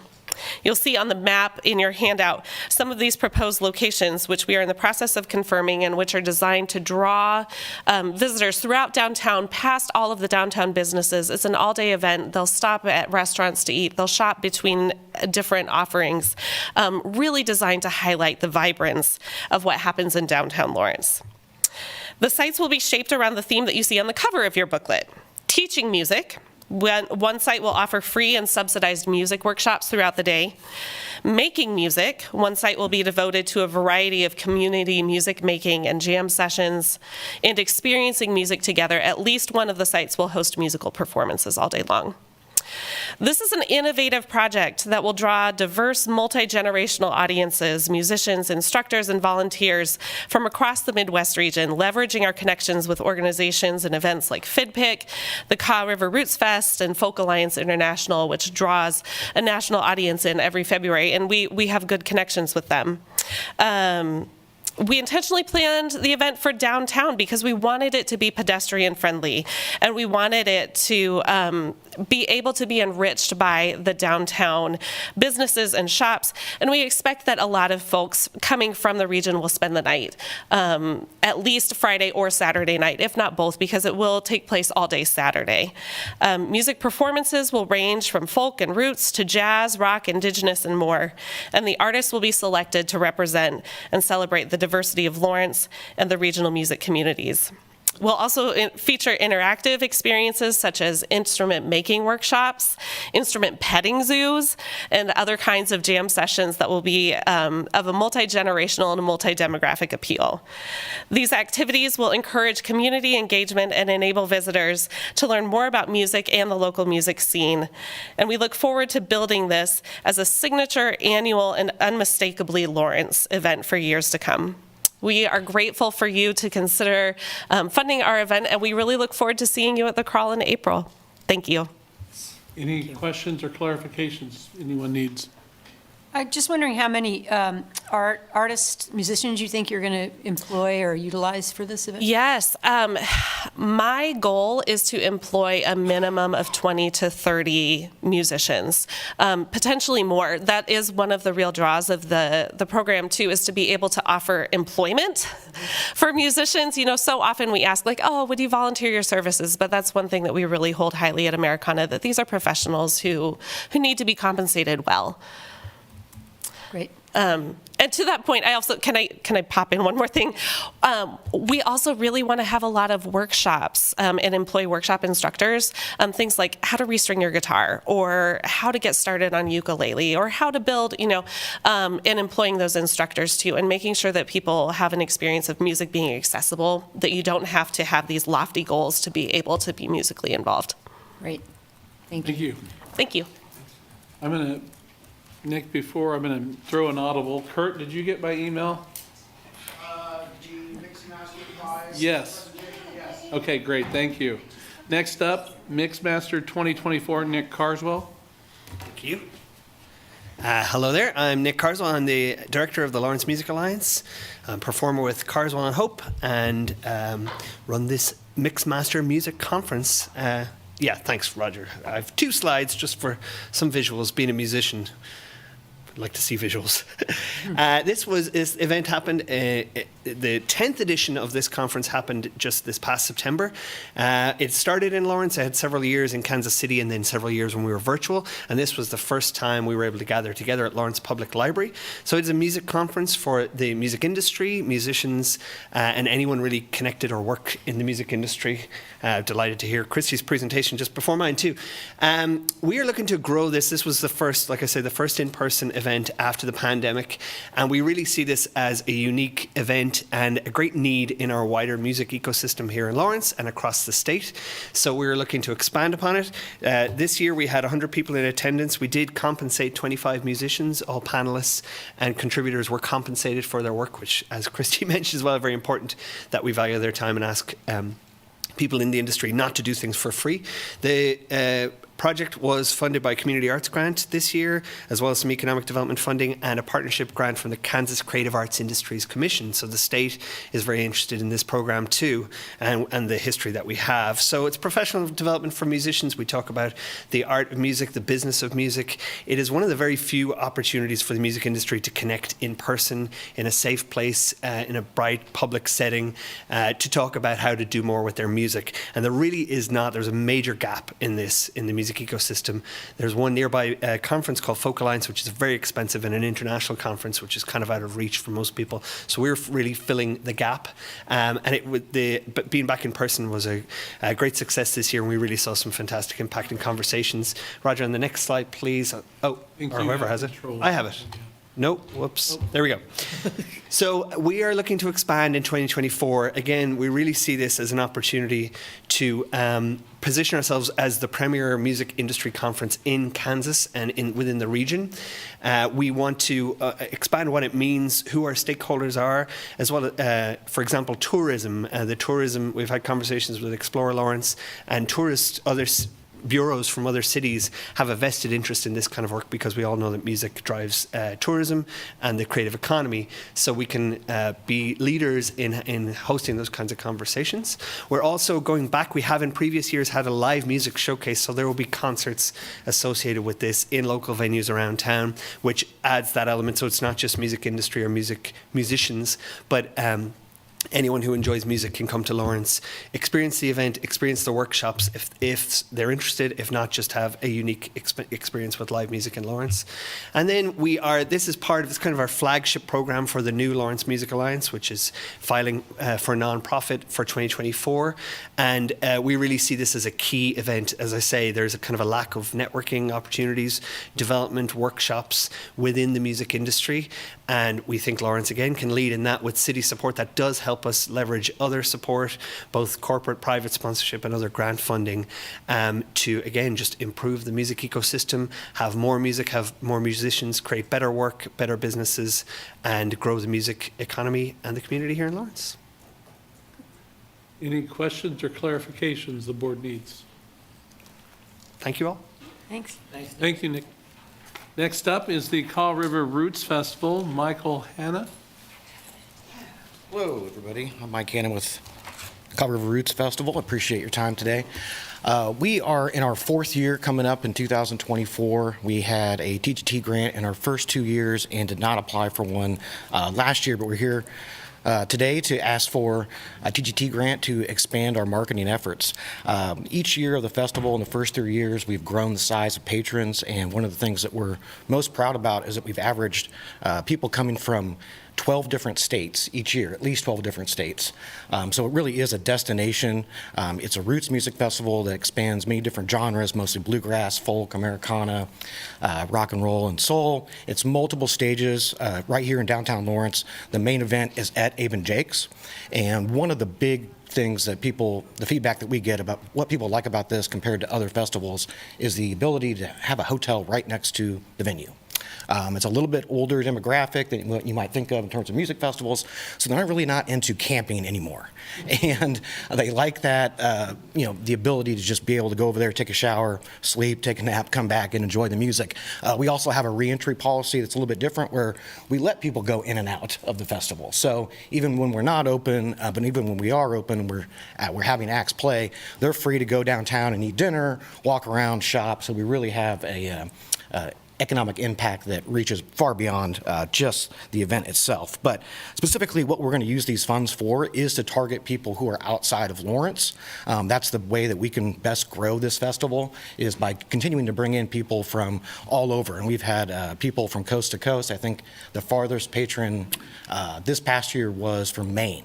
So it really does have a draw, and we want to continue to do that. There's a lot of competition in other Midwest communities for events like this, and so we feel like that's where these marketing dollars can best be used in order to draw those people here into Lawrence and to keep coming back and bringing more people each year.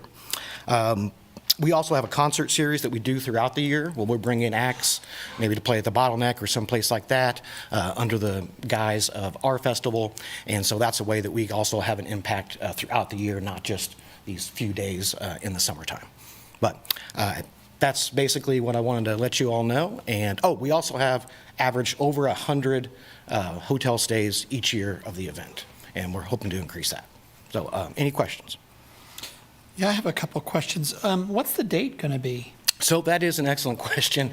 It was usually the last weekend of August. We are in the process of perhaps moving that to June, but we have not made a finalized decision on that just yet.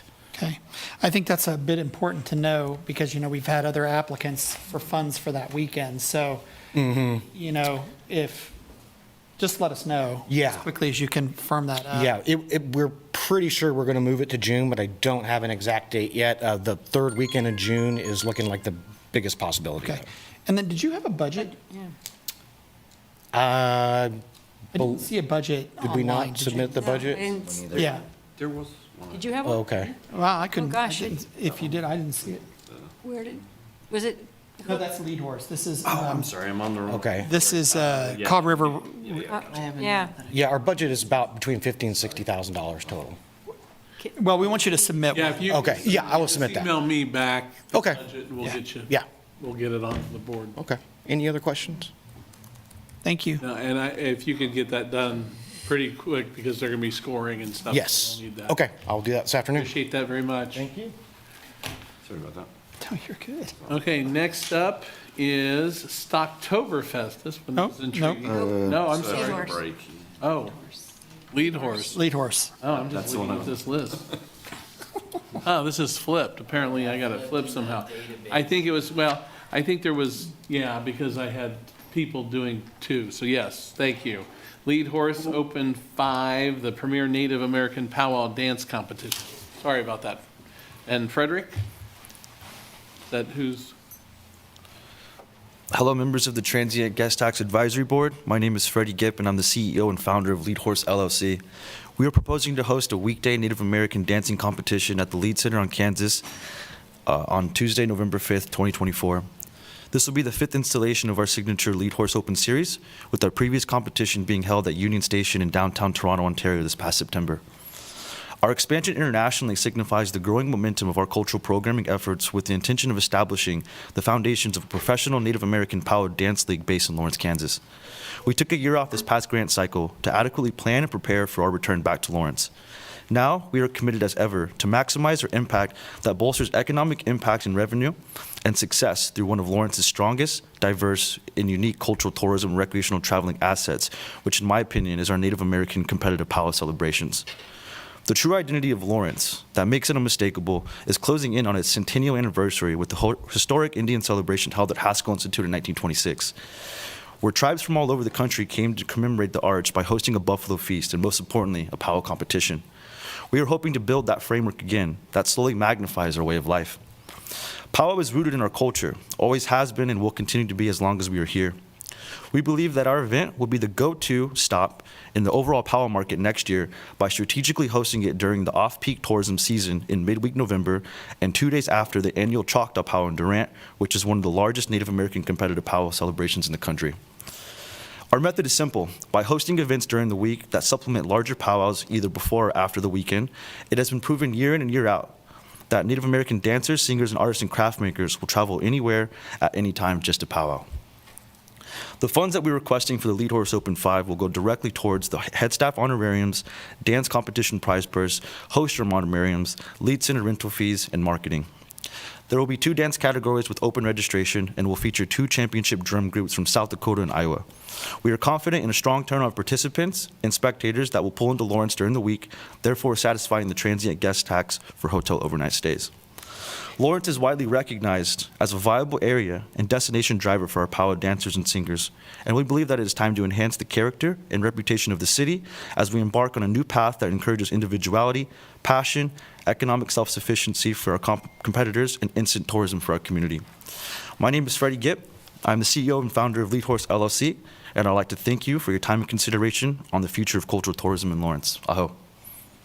Any questions or clarifications needed from the application?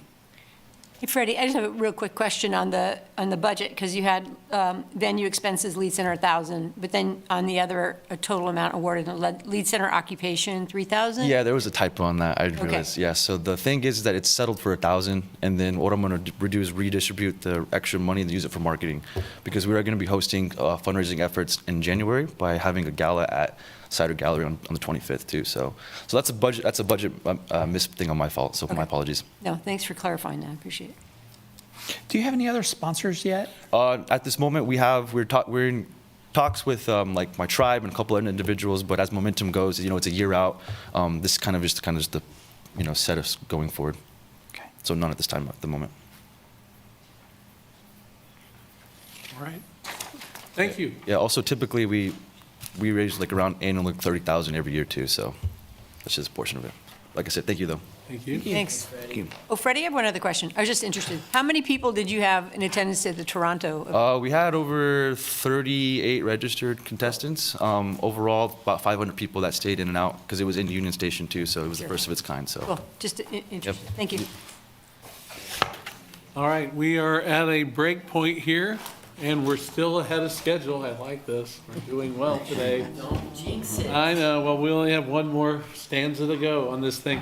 And I want to clarify what happened is there's somebody that has 2 applications, so I moved her down to the time so it worked out so they could do them back to back. So that's why I was calling, because I had the list from the original entry. So, and if I didn't tell you, this order is random. It's basically when they applied from the first person to the last person. So that's kind of the way we've done it this year.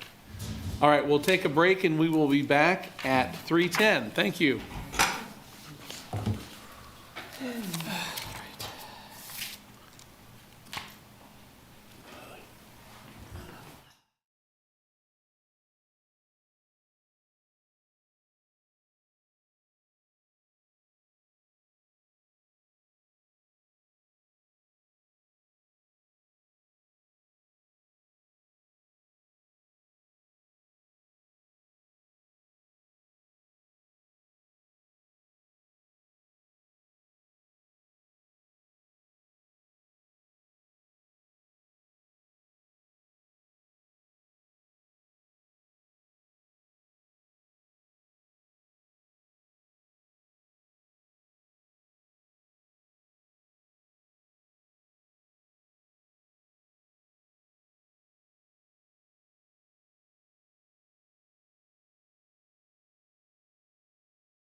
here shortly here?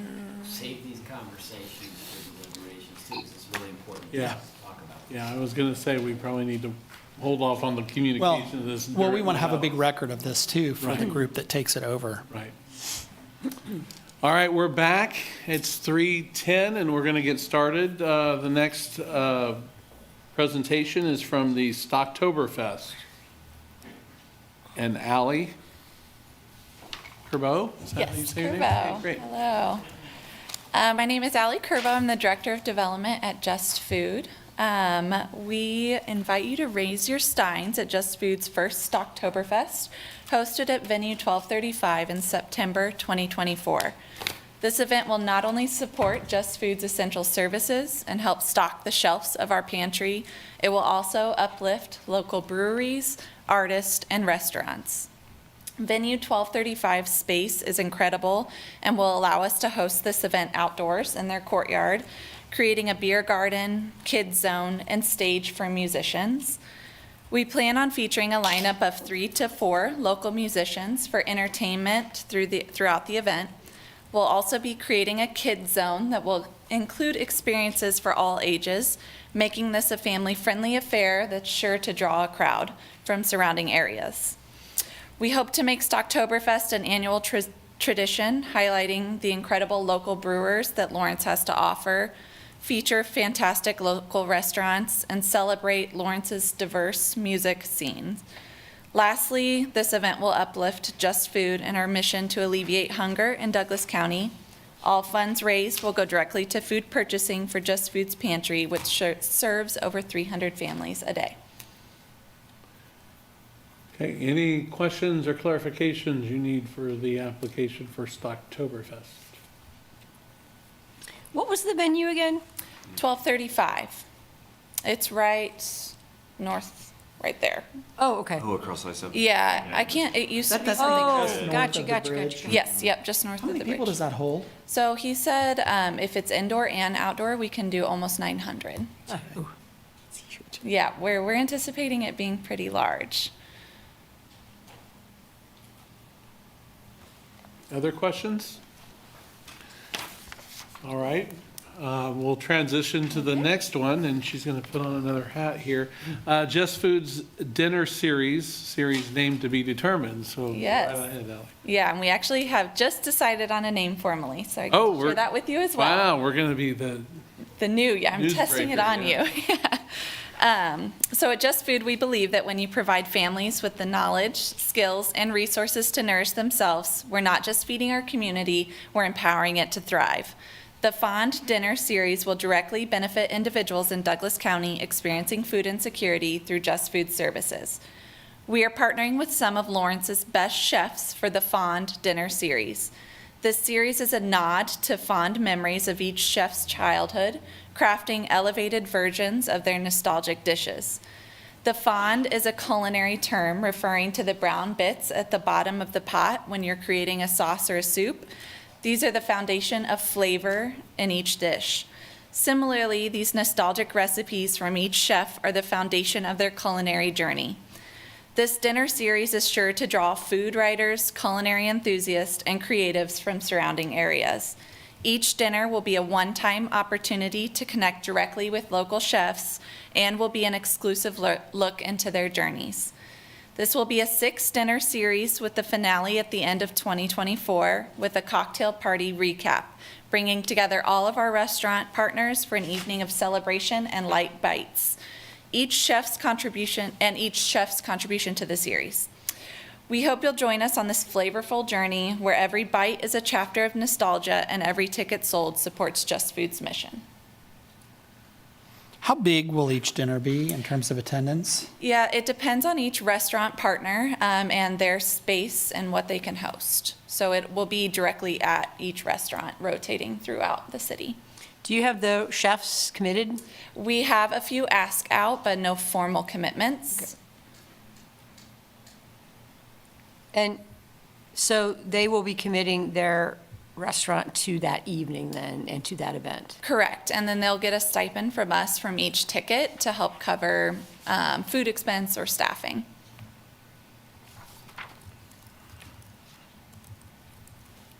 Any other questions or clarifications needed? Thank you. Thank you, Alan. Okay, thank you.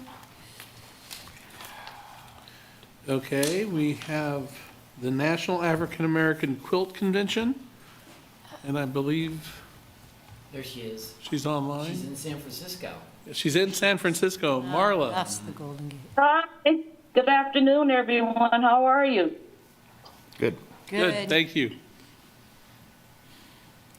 I am Marla Arnay Jackson. I'm the Executive Director of Marla Quilts, Inc., also the owner of the African American Quilt Convention, and I'm part of the National Underground Network to Freedom for the National Park Service.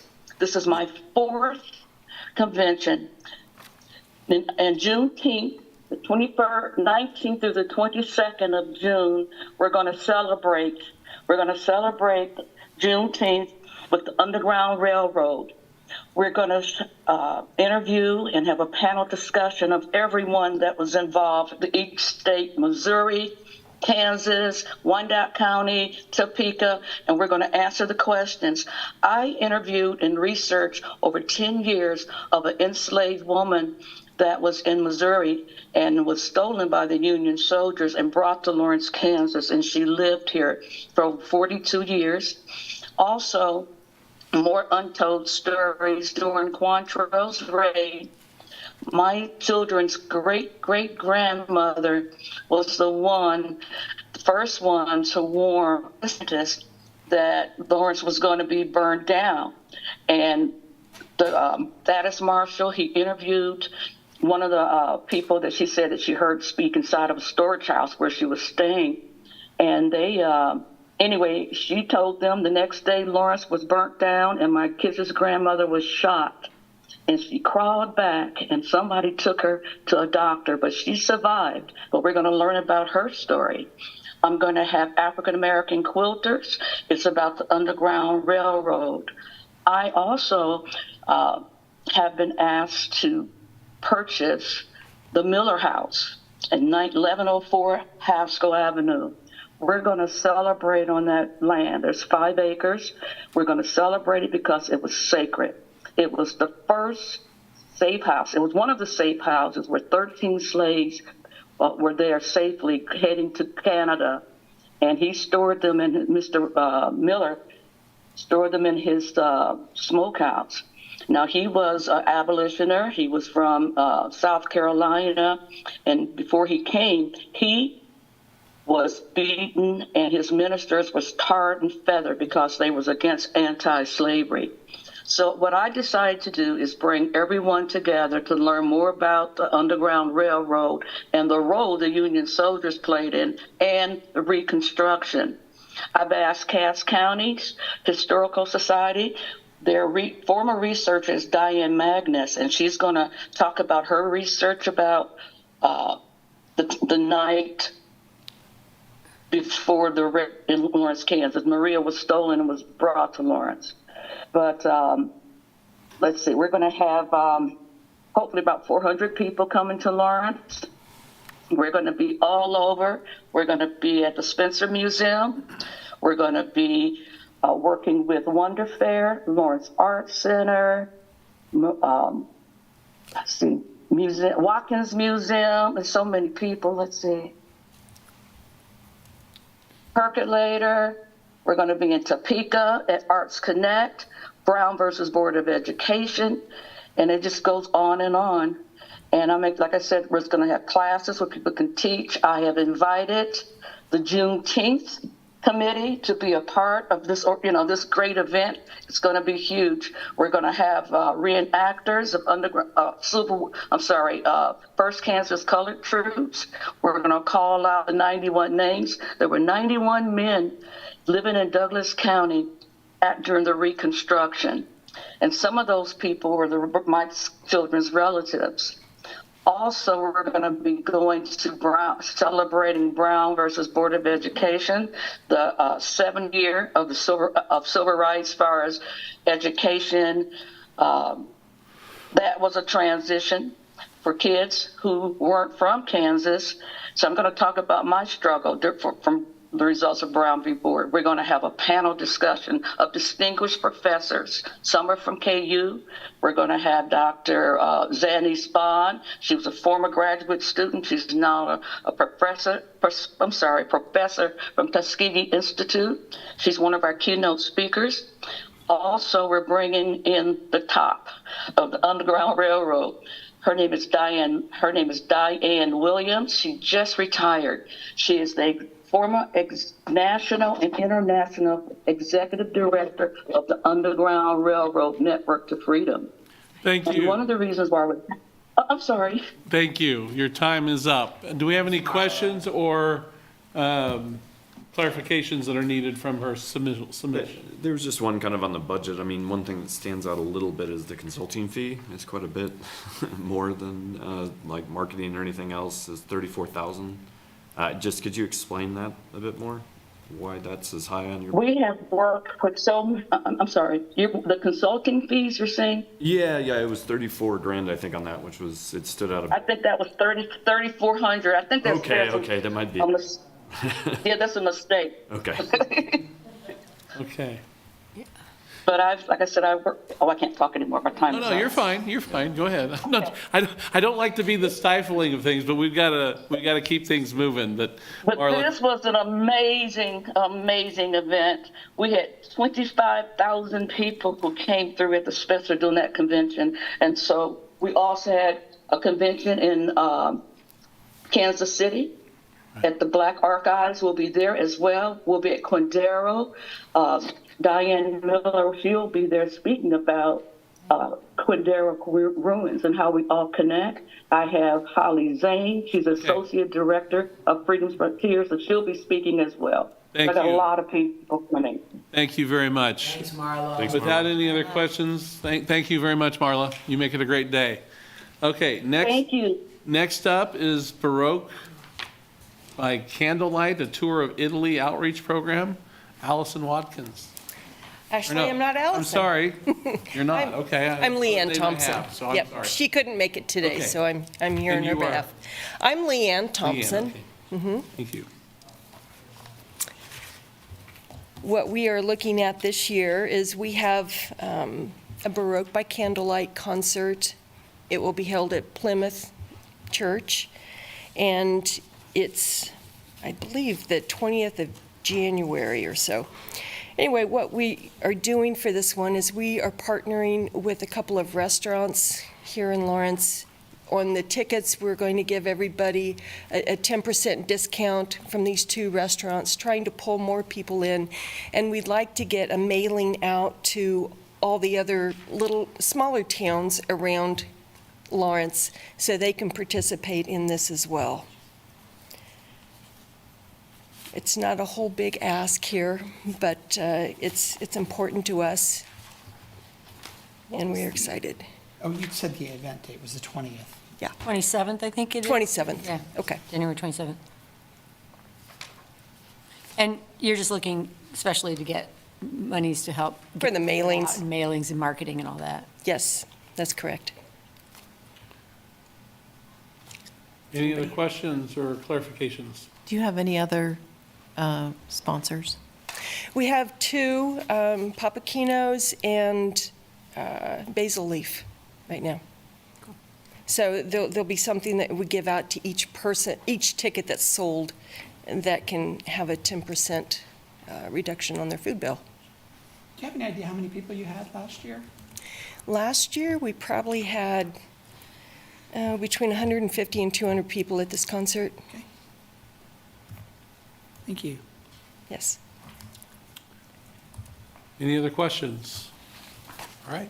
Thank you. Thank you. Appreciate it. Next up is the Lawrence Old Fashioned Christmas Parade, and I don't know, Marty? No, he's Julie, okay. I thought I saw Julie on there earlier. I'm here. Marty's going to be joining as well. Is he on yet? I don't, Kurt is. If he's planning to Marty join on right yet? at 3:30 or what, but I have his remarks if if you want me to go ahead. Yeah, we're running a little We're going to tag ahead team of it, but I can certainly do his remarks as well if we need to keep moving here. What do you want to do? Just move forward. Okay. Roger, I can go and. Okay. Why don't we do this? We're going to swap your time with the Lawrence Veterans Day Parade, okay? So Julie, just hold Okay, still. and I'll- We'll try to get him on. Okay? Right, I will contact him and try to get him on. Thank you. Okay, thank you. Thank you, Michael. Michael Kelly, and I'm chairperson of the Lawrence Veterans Day Parade Association. Thank you for this opportunity. The not-for-profit Lawrence Veterans Day Parade Association respectfully requests a grant to support our November 2024 event. The parade exists to remember and honor our local veterans. Military service improves the worldliness of every service member through arduous training and shared sacrifice in support of our national interests. Through their service, veterans experience other languages, cultures, and values. These veterans return to civilian life and contribute to our community and share those experiences. Douglas County has almost 6,000 military veteran residents, according to the Census Bureau. Military service increases the social capital of our communities comprised of veterans and their families. One example, many of the oral surgeons in Lawrence obtained their degree and enhanced their specialty by practice in the military. Our local quality of life is better for that. We're certainly not the only Veterans Day Parade in Northeast Kansas, but the Lawrence Veterans Day Parade Association is dedicated to serving our veteran community throughout the year. We have partnered with the Lawrence Veterans Administration community-based outpatient clinic social workers to respond and financially support local veterans experiencing life turmoil. This small effort is solely based on raising funds over and above the costs of the parade. The grant would greatly enhance our capability to serve additional needy veterans, which would help enhance Lawrence's strong tradition of helping those in need. Additionally, the parade's reach goes beyond the city's boundaries. In recent years, our participants have included several Gold Star families, military vehicle collectors, government agencies, members of the Kansas National Guard and Air National Guard, and their extended families from numerous communities outside of Lawrence. Military veterans demonstrated the virtue of selflessness by protecting our precious Constitution. Our inalienable rights of individual freedom, central to our culture, are and were protected by the service of our veterans. We honor them with our event in the historical Free State town of Lawrence. In summary, Lawrence Veterans Community is an integral part of the city's fabric, its norms, its values, and culture. This event not only serves to honor these veterans, but to recognize their ongoing and lasting support for Lawrence. I'm happy to answer your questions. I'm embarrassed to say that I don't know, when you had your last event, Yes, sir. how many people do you think attended? I saw pictures, but I'm not very good at estimating crowd sizes. I would say over 1,000. Yeah, cool. Great. It's very dependent on the weather. 2 years ago, it was quite cold, like 20 degrees, and I would say there were a few hundred. But this year, there were many more. Thank you. Any other questions or clarifications needed? All right. Thank you, Roger. Thank you, board members. Thank you. Okay, has Marty joined yet? He's online, yeah. Okay, great. So Yes. Yep. Julie and Marty with the Lawrence Old Fashioned Christmas Parade. So the floor is yours. Looks like you're muted, Marty. Marty's been running around putting no parking signs and getting ready for our parade, which is on Saturday morning. So he's been a little bit frantic today. That's good to know, because we gave him signs to put up, so that's good. There we go. I think he's unmuted Okay. now. So Can you hear me now?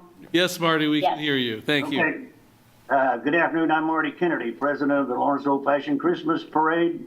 Been out putting up signs ready for this weekend. The Lawrence Old Fashioned Christmas Parade is one of the most unique parades in the nation. It takes place on the first Saturday in December, promptly at 11 o'clock. It has been recognized by the USA Today newspaper as one of the top 10 destinations to kick off the holiday season. Estimates for spectators are 20 to 30,000. Entries come from 6 surrounding states. This is our 30th year, Each year, we are fortunate to receive some funding through the City of Lawrence TGT Grant process. It used to be the Eldridge Old Fashioned Christmas Parade. It is now the Lawrence Old Fashioned Christmas Parade. We hope you will continue to support us. Julie DeYoung, our great anchor on advertising and IT, will now discuss our grant and answer questions. Julie. Thanks, Marty. As Marty said, this is our 30th parade, and it is happening this Saturday, so I don't have this year's results to share with you. But based on the 2022 parade and the data information provided by Explore Lawrence, as Marty said, we had estimated more than 30,000 visitors to downtown Lawrence, and about a third of that activity comes from out-of-state visitors, and almost 40% of attendees were from outside Lawrence. So it does attract attendees from not only local, but regionally, and a number of surrounding states as well.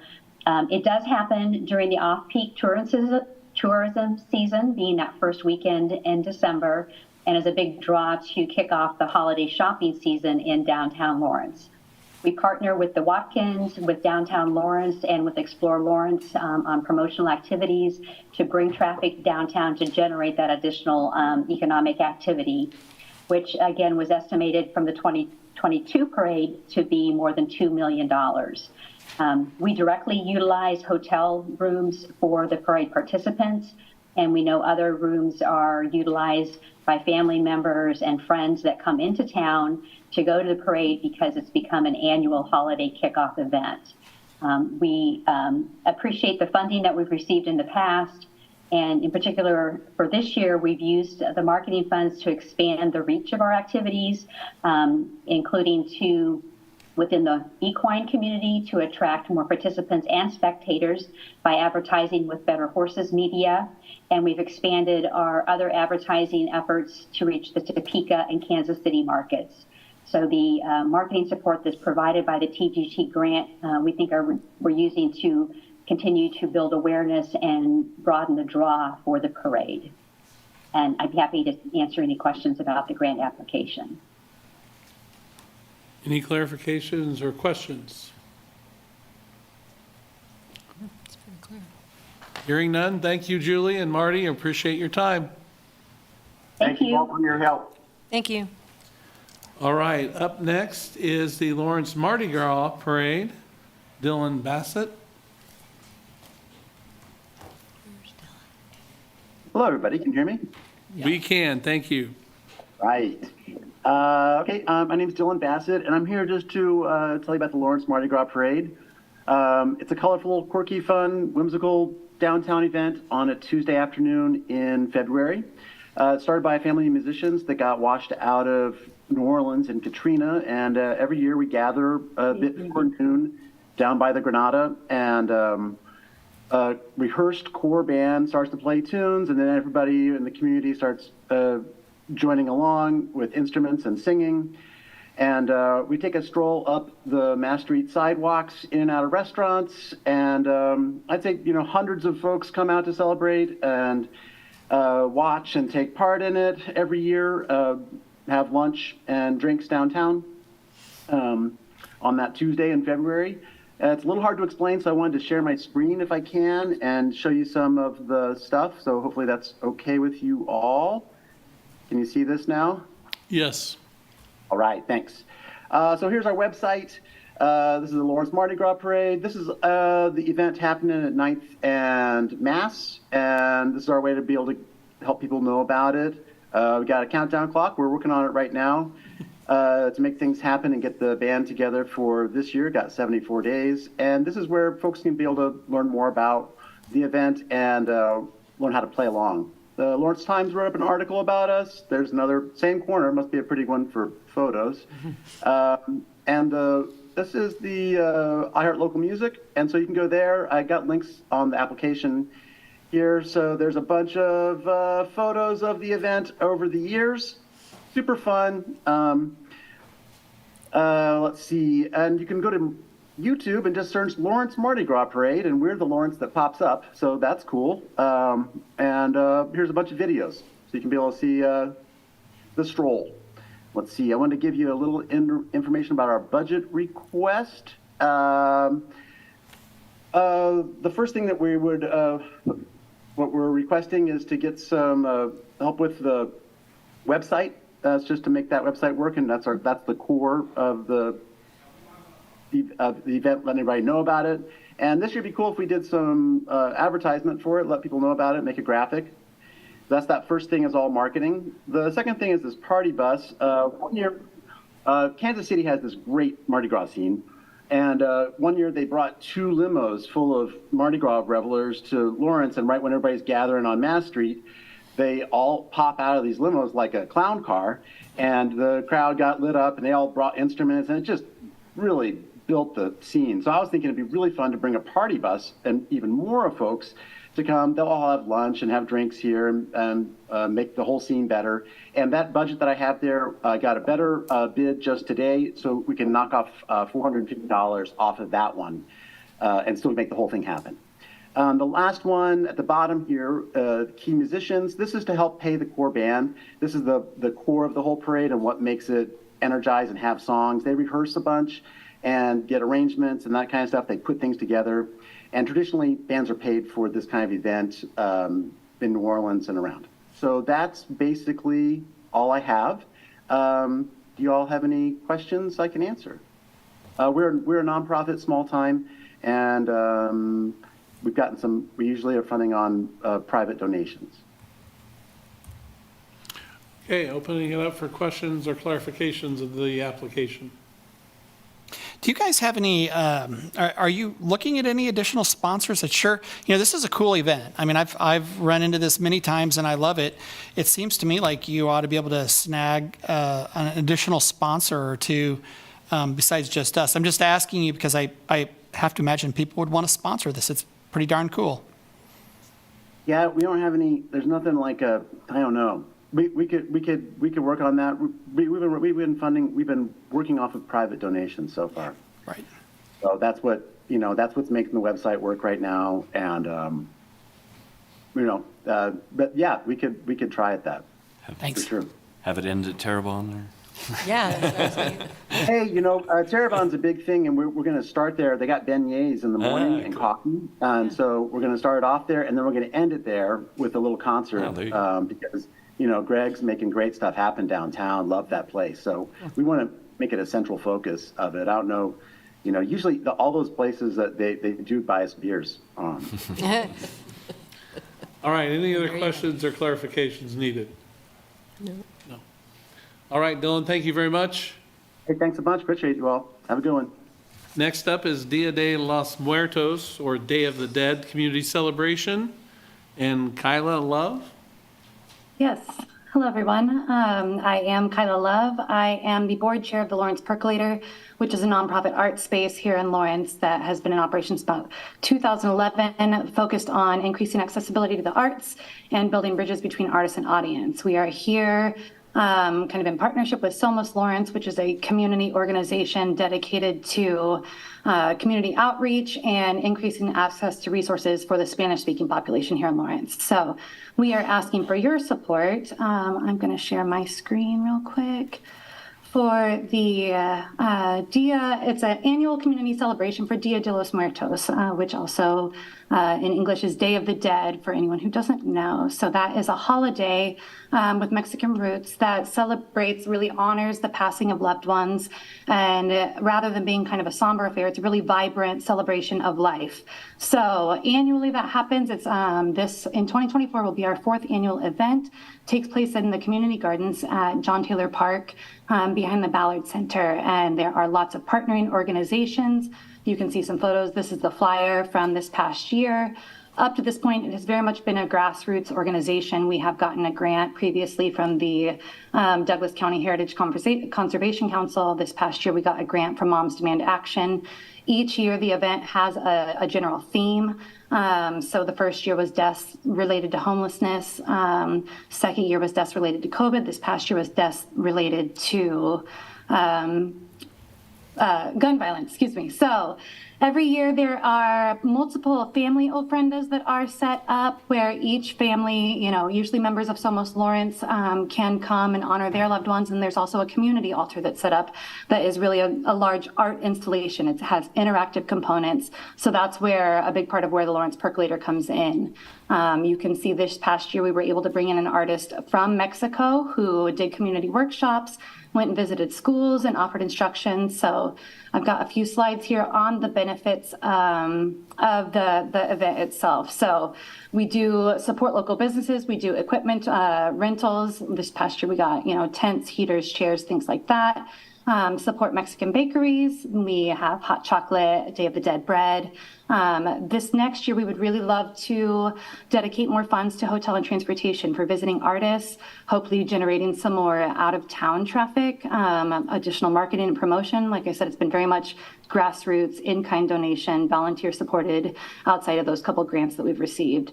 We'd also like to hire security so that the families can have just kind of overnight security so that they can have more time. A lot of them are working and they show up the day of the event and rush to get their altars up, ofrendas up. So we would love to hire some security that would come from just local source as well. It also supports local families. This past year with funds that we raised, we were able to offer prize money for the most creative family ofrendas. And that was a really fun aspect of the event that hadn't happened before. We had judges. One of them was Juan Hernandez Rodriguez, which was the visiting artist from Mexico. Another one was a local artist here, Ramon Valdez, as well as Dave Lowenstein were the judges for that. And that was a really fun thing, interactive part of the event. So like I said, we're going to focus on increasing visitor attendance from outside of Lawrence. Some of the cultural benefits here, you can see, like I said, this is the art installation. It was a giant paper mache butterfly kind of representing transformation. And here we had it where family or community members could place a feather into the butterfly to honor their loved ones that passed. So here's a child placing one for his loved one. These are a couple of the family ofrendas. These are some of the organizers. And you can see it's a really vibrant, engaging event that promotes inclusivity. Here's some of the cultural benefits. So promotes inclusivity and community building, really like amplifying and uplifting an underrepresented population here in Lawrence that maybe doesn't always feel like they have a place. It creates one for them and then invites the larger Lawrence community in to kind of participate with that. There are also artistic workshops. University of Kansas students came and helped volunteer the day of for setup and decoration. There was artistic and culture instruction that took place at local schools like the Lawrence High School and the Ballard Center. And it generates positive publicity for Lawrence. So we were on the front page of the Journal World, featured in the Kansas Times, and we even made a newspaper in central Mexico, in Juan's hometown. So in addition to the local and hopefully regional positive publicity that we're receiving, we are going international as well. Okay. A few other cultural benefits. That's over time, so. Okay. Yes. I don't want to, I hate interrupting people, but we got to keep I know. I was kind of racing to talk, but it's okay. And I know of this event because I know the Big Brothers Sisters, we get the park ready for them and stuff too. So yes, it's a great event. Yeah, very much. Questions or clarifications people need for the application? Yeah, I was just wondering, so do you have like a committee that with members of Somos that work with you to plan this whole event?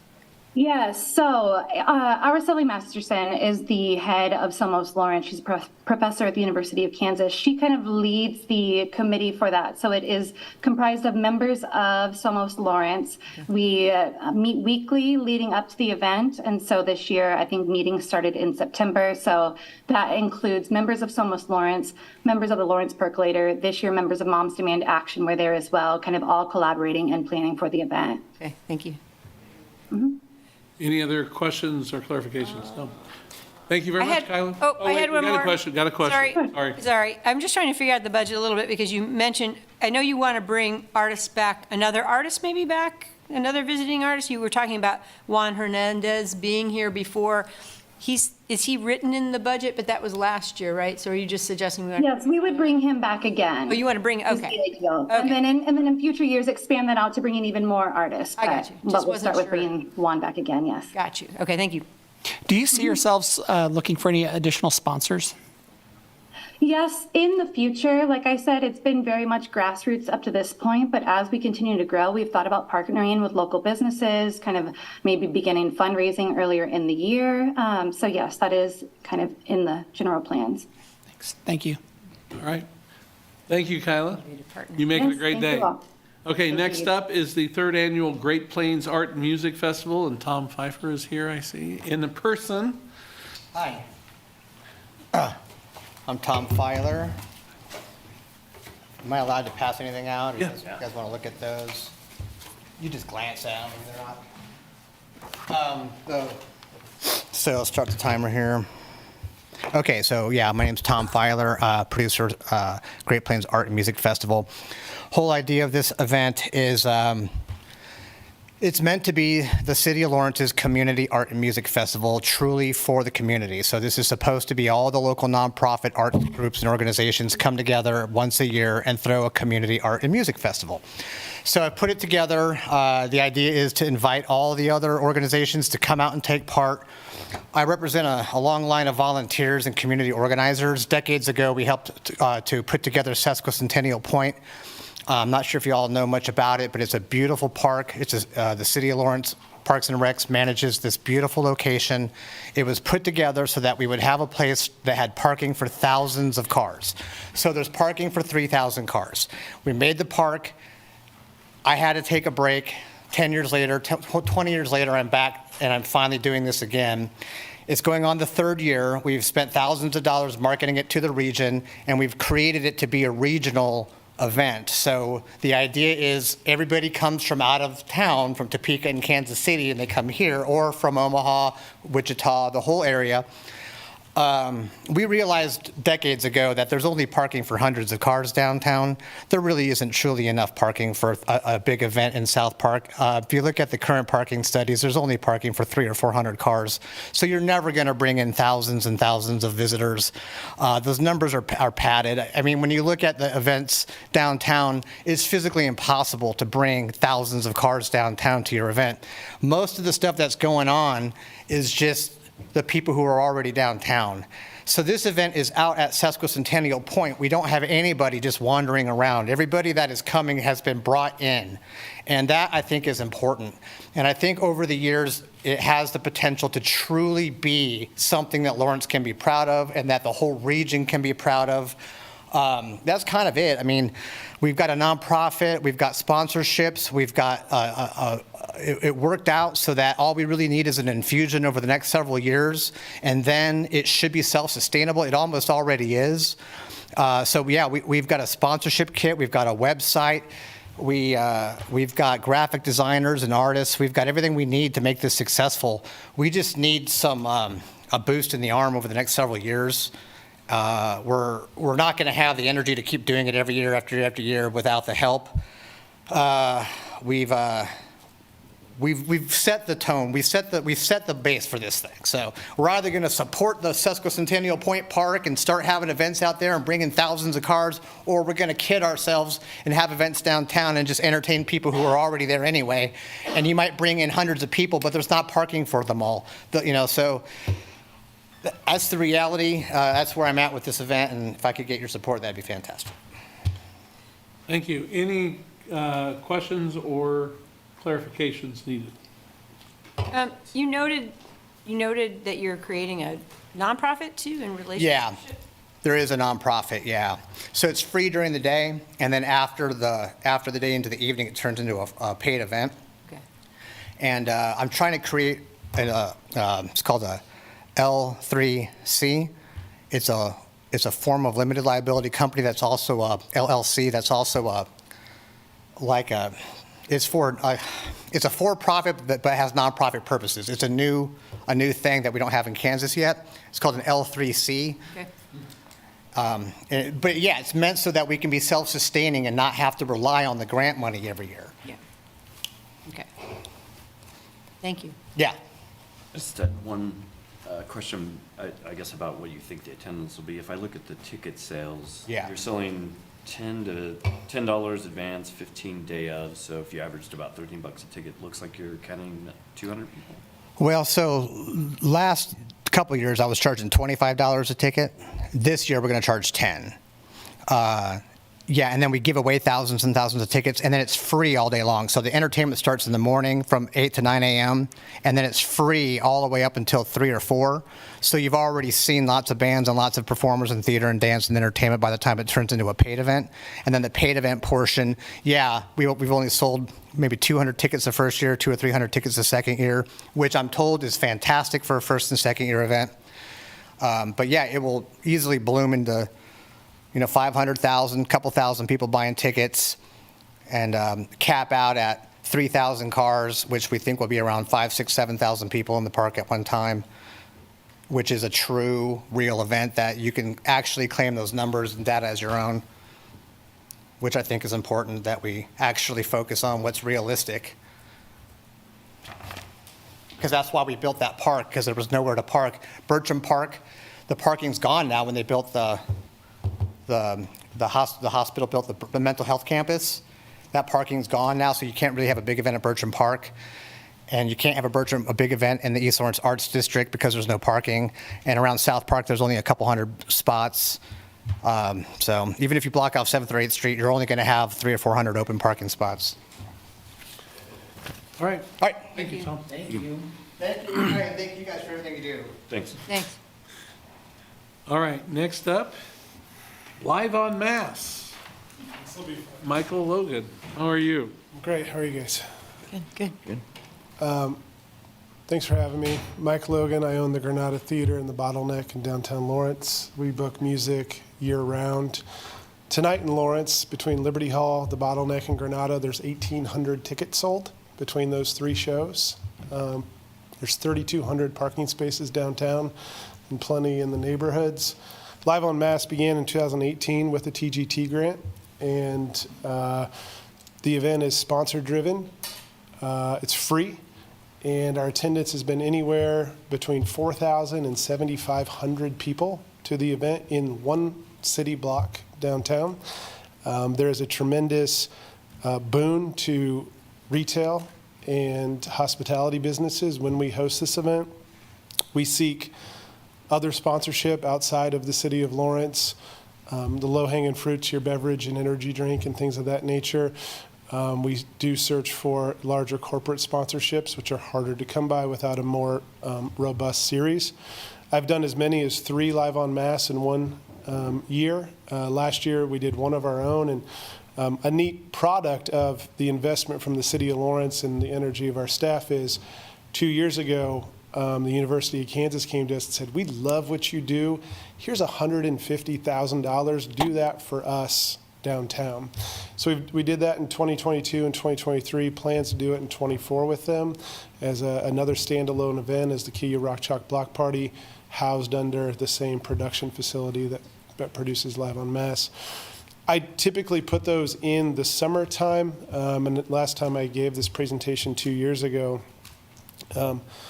music venues like Granada and Bottleneck, they're backwards amusement parks, right? We're busy in the fall and the spring. Summertime, it's festival season. There's a lot of boulevardias all over the country, and bands can jump from one event to another. They don't have to stop in Lawrence and play at the Bottleneck on a Tuesday or Granada on a Wednesday.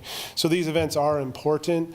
We look for emerging artists. 2018, I booked a little guy named Billy Strings for $500 to open up for Split Lip Rayfield. Now he sells 10,000 tickets everywhere he goes across the country. Cool get for Lawrence. That's our aim, is to find artists before they pop. They have to be in that range so we can afford them. The marketing request I've given you guys is specifically for marketing. It's for us to go out in a 150-mile radius through all different means to tell people to come to Lawrence for a night. Any questions for me? This is a great juxtaposition to the last presentation. I love that, and I love this. So then I was looking at the roster. There's so many cool music things. Fund them all. I think the more things we can do with music and finding reasons to get behind it in all ways, shapes, and form, and getting the music venues and promoters to work together, I think it's really, really a fun thing to do. You might get us a full budget since we've been holding everybody else accountable for a full budget instead of just the marketing part? Sure. To the extent that you can. A typical. You can submit it and we'll get it to Yeah, you. yeah, a typical full budget, I just gave you the marketing component of it. Typical full budget for a live on mass will be someplace between $35,000 and $45,000. Yeah, just put something down. Sure. We made everybody else do it. Sure. So if you could just send it to me and I'll get it to the board. Oh, sure. Oh, just like a production, like stage artist. Yeah, okay, basic sure. breakdown. Sorry, I put that budget together based on what we'd spend to tell people about it. Okay. Sure. Understood. Other questions? Sweet. Thank you, guys. Thank you. Thanks, Mike. All right, and I see that the last applicant is now in the room.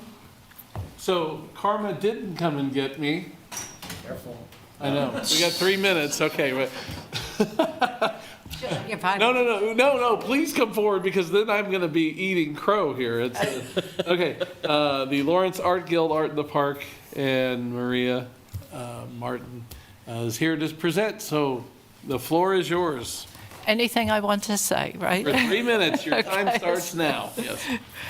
Well, as you all know, the Lawrence Art Guild produces Art in the Park, and it has done so since 1962.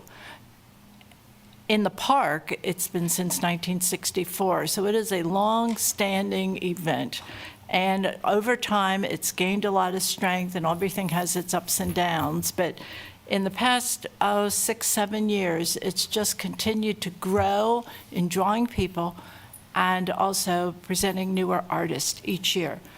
Before pandemic, we were scheduled to start a 2-day event, which is typical of how other art shows like this run. And pandemic happened and we held off, causing us then to change our date for fall, which has turned out to be just like positive for the event. We had our event, we drew so many people to that, it was really amazing.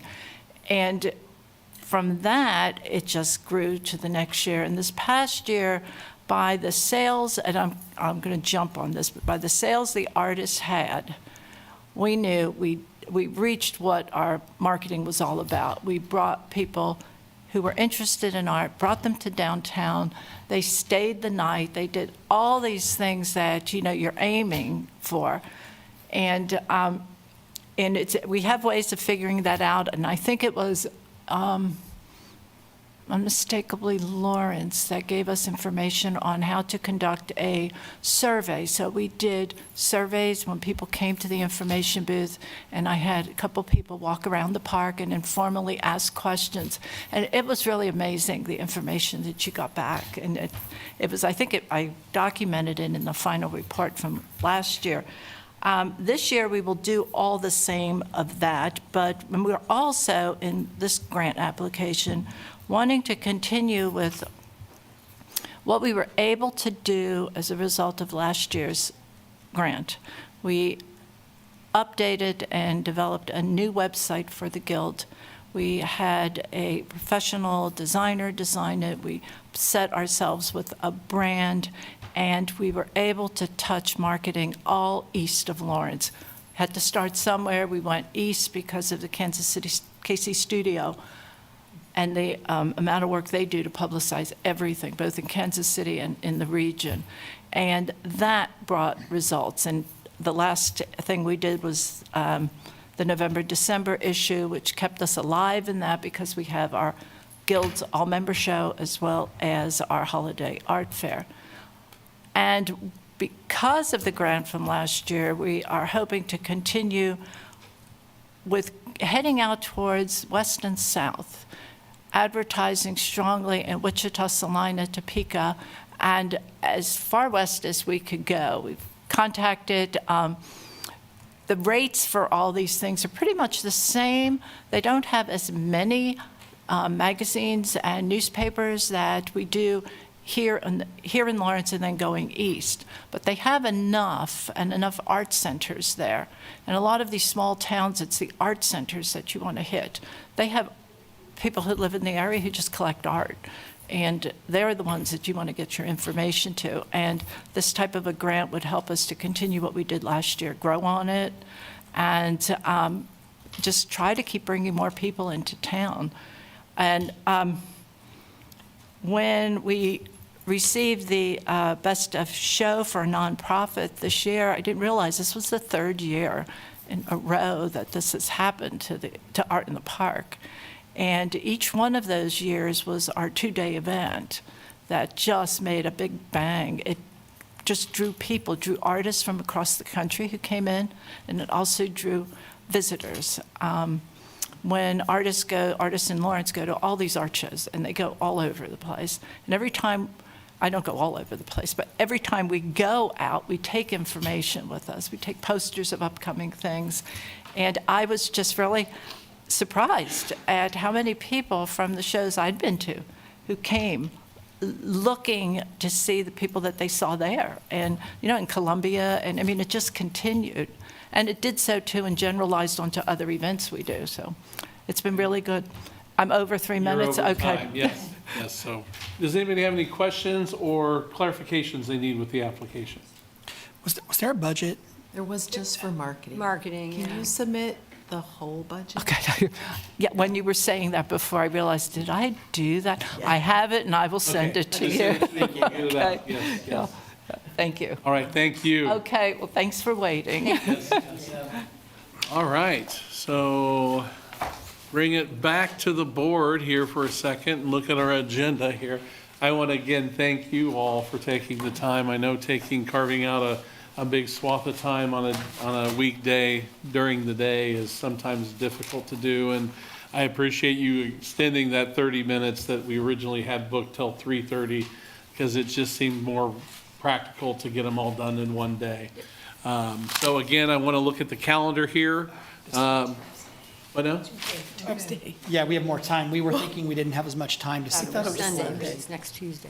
So we're really excited to see that it's Tuesday. Oh, yeah, Tuesday. So submitting your scores back to me by Tuesday at 5 PM. And then Friday, I'll get all the tabulations put together, and we'll have that meeting to review and make recommendations to the board, or from the board to the city commission. And then it goes to the city commission on the 21st of December. And you all are able to get to the link with the PDFs? Mhm. Okay, just want to make sure we have Are they, they're really, they're difficult to print. They're like over multiple pages. Can we do it online? Can we enter our numbers online? Oh, you mean the score sheet? Score the sheet. Spreadsheet? Yeah, you can The enter. score sheet should just be a single sheet. Yeah, just, Yeah. Single So you spreadsheet. can it's just like an Excel sheet. Oh, is it? Okay. Yeah, it's just I an must have Excel seen sheet. something else. And Oh, it printed like, yeah, we often, so when we show it, we do it as a PDF initially, just so people can see the whole oh, okay. document. Oh, yeah, yeah. The one that But it Heidi is an sent. Excel sheet. Yeah, the one. Yeah. Heidi sent it as an Excel, so you can Yeah, just enter it. and that's what it should be, and I don't know if I sent that, I thought I had sent that I earlier. think you did. But I didn't, I'll I look don't think I again. had all the names in there Look yet. again if you don't Okay. have it, but it is an Okay. Excel sheet, so it Okay. should be fairly simple. If you don't, Small well, when you print it, but. yeah, and then just submit that file back to me, Okay. and then I'll take it Okay. and put the numbers in. Yeah, and let us know if you have any trouble. Yeah. We want to make this as easy for you as we can. Just could be bigger, the numbers. Keep the- I'm just joking. So tiny numbers, I'm trying to see them. We're meeting at the other building? Yes, Yeah. at South Park. We'll have our next meeting at South Park, and that's on the 8th. yes, on the 8th. Or no, the 5th, the 8th, yeah, the 8th, at yeah, one, the right? 8th. Friday the 8th is Friday the 8th. deliberation, and then it goes to city commission. Right. For them to make you'll make a recommendation to the commission will determine if they agree with that. I would love it if I wasn't the only representative that showed up to that meeting.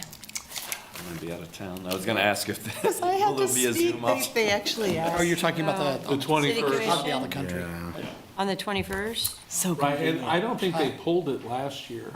They did, I They had did? to Oh, stand that's up. right, they And I had to did. defend our that's methodology. right. I'll try to be there. Oh, Okay. really? They did Defend the pull it. methodology? Yeah. I'm not sure I want to be here for that. That's been the debate for years, Yeah. right? Yeah, well. And it that's went right. back to what you were trying to do, is make things self-sustainable, their events and things. That's kind of what and you were new this year too, and I was new, and I'm like, Well, and there was so much sort of yeah, chaos. coming out of COVID So, was. Could you The good send? news is the staff will be there. Oh, Yeah, don't worry It about isn't it. the It'll be board's fine. obligation to defend that. It's really Okay. staff. Okay. Poor Roger got thrown in this mix unexpectedly too, so. Well, we should. I'm much more prepared this year if I have to do anything with this, so. Okay. And I just quickly want to say, I'm really impressed by these presentations. I've been doing this for years now. And they've gotten better. A result of this, regardless of funding, is that all these event applicants are getting more professional. I also kudos to Explore Lawrence for helping them with hotel things and tracking data. We have improved so much. I mean, I go back to 2016 when we started this, and it was really amateurish. And hearing these presentation stuff, I got to say, that's something that everybody here gets a big kudos. Like, wow, this is really helping our community and upping our whole game. Well, the thing that I noticed more than anything is just the diversity of the programming this year, especially from last year to this year. I mean, this list is so uniquely different. Yeah. And I don't want to steal the phrase, but uniquely Lawrence. It really is. I mean, there is such an eclectic feel to this that it's quirky in some ways and also just, really, really sells the city in a great way. I was wondering in the application, because the budgets do seem to be the one thing that catches a number of folks. Could you just put a simple budget form that people could download and use if they want? Just say, you know what I mean? That's a good idea. Because a lot of people don't have application access is to pretty that. straightforward, Yeah. but yeah. I mean, And it's also just- then it'd be just a- easier for us to look at Right. and compare, because some of those were like, what are you? Yeah, I like the handwritten one that was upside was- down. Yeah, I yeah. was That like, was lovely. I can't, yeah. You could also stop too, like just the marketing ones, like if you had a template that Yeah. didn't just have marketing. Right. Exactly, yeah. Oh, no, people would actually just fill it out with just marketing. Well, yeah, I could see that too. Hey, Porter, are you going to be still advising to whatever this thing becomes, when it becomes whatever it becomes, or? We've not been, nobody's approached us at this point.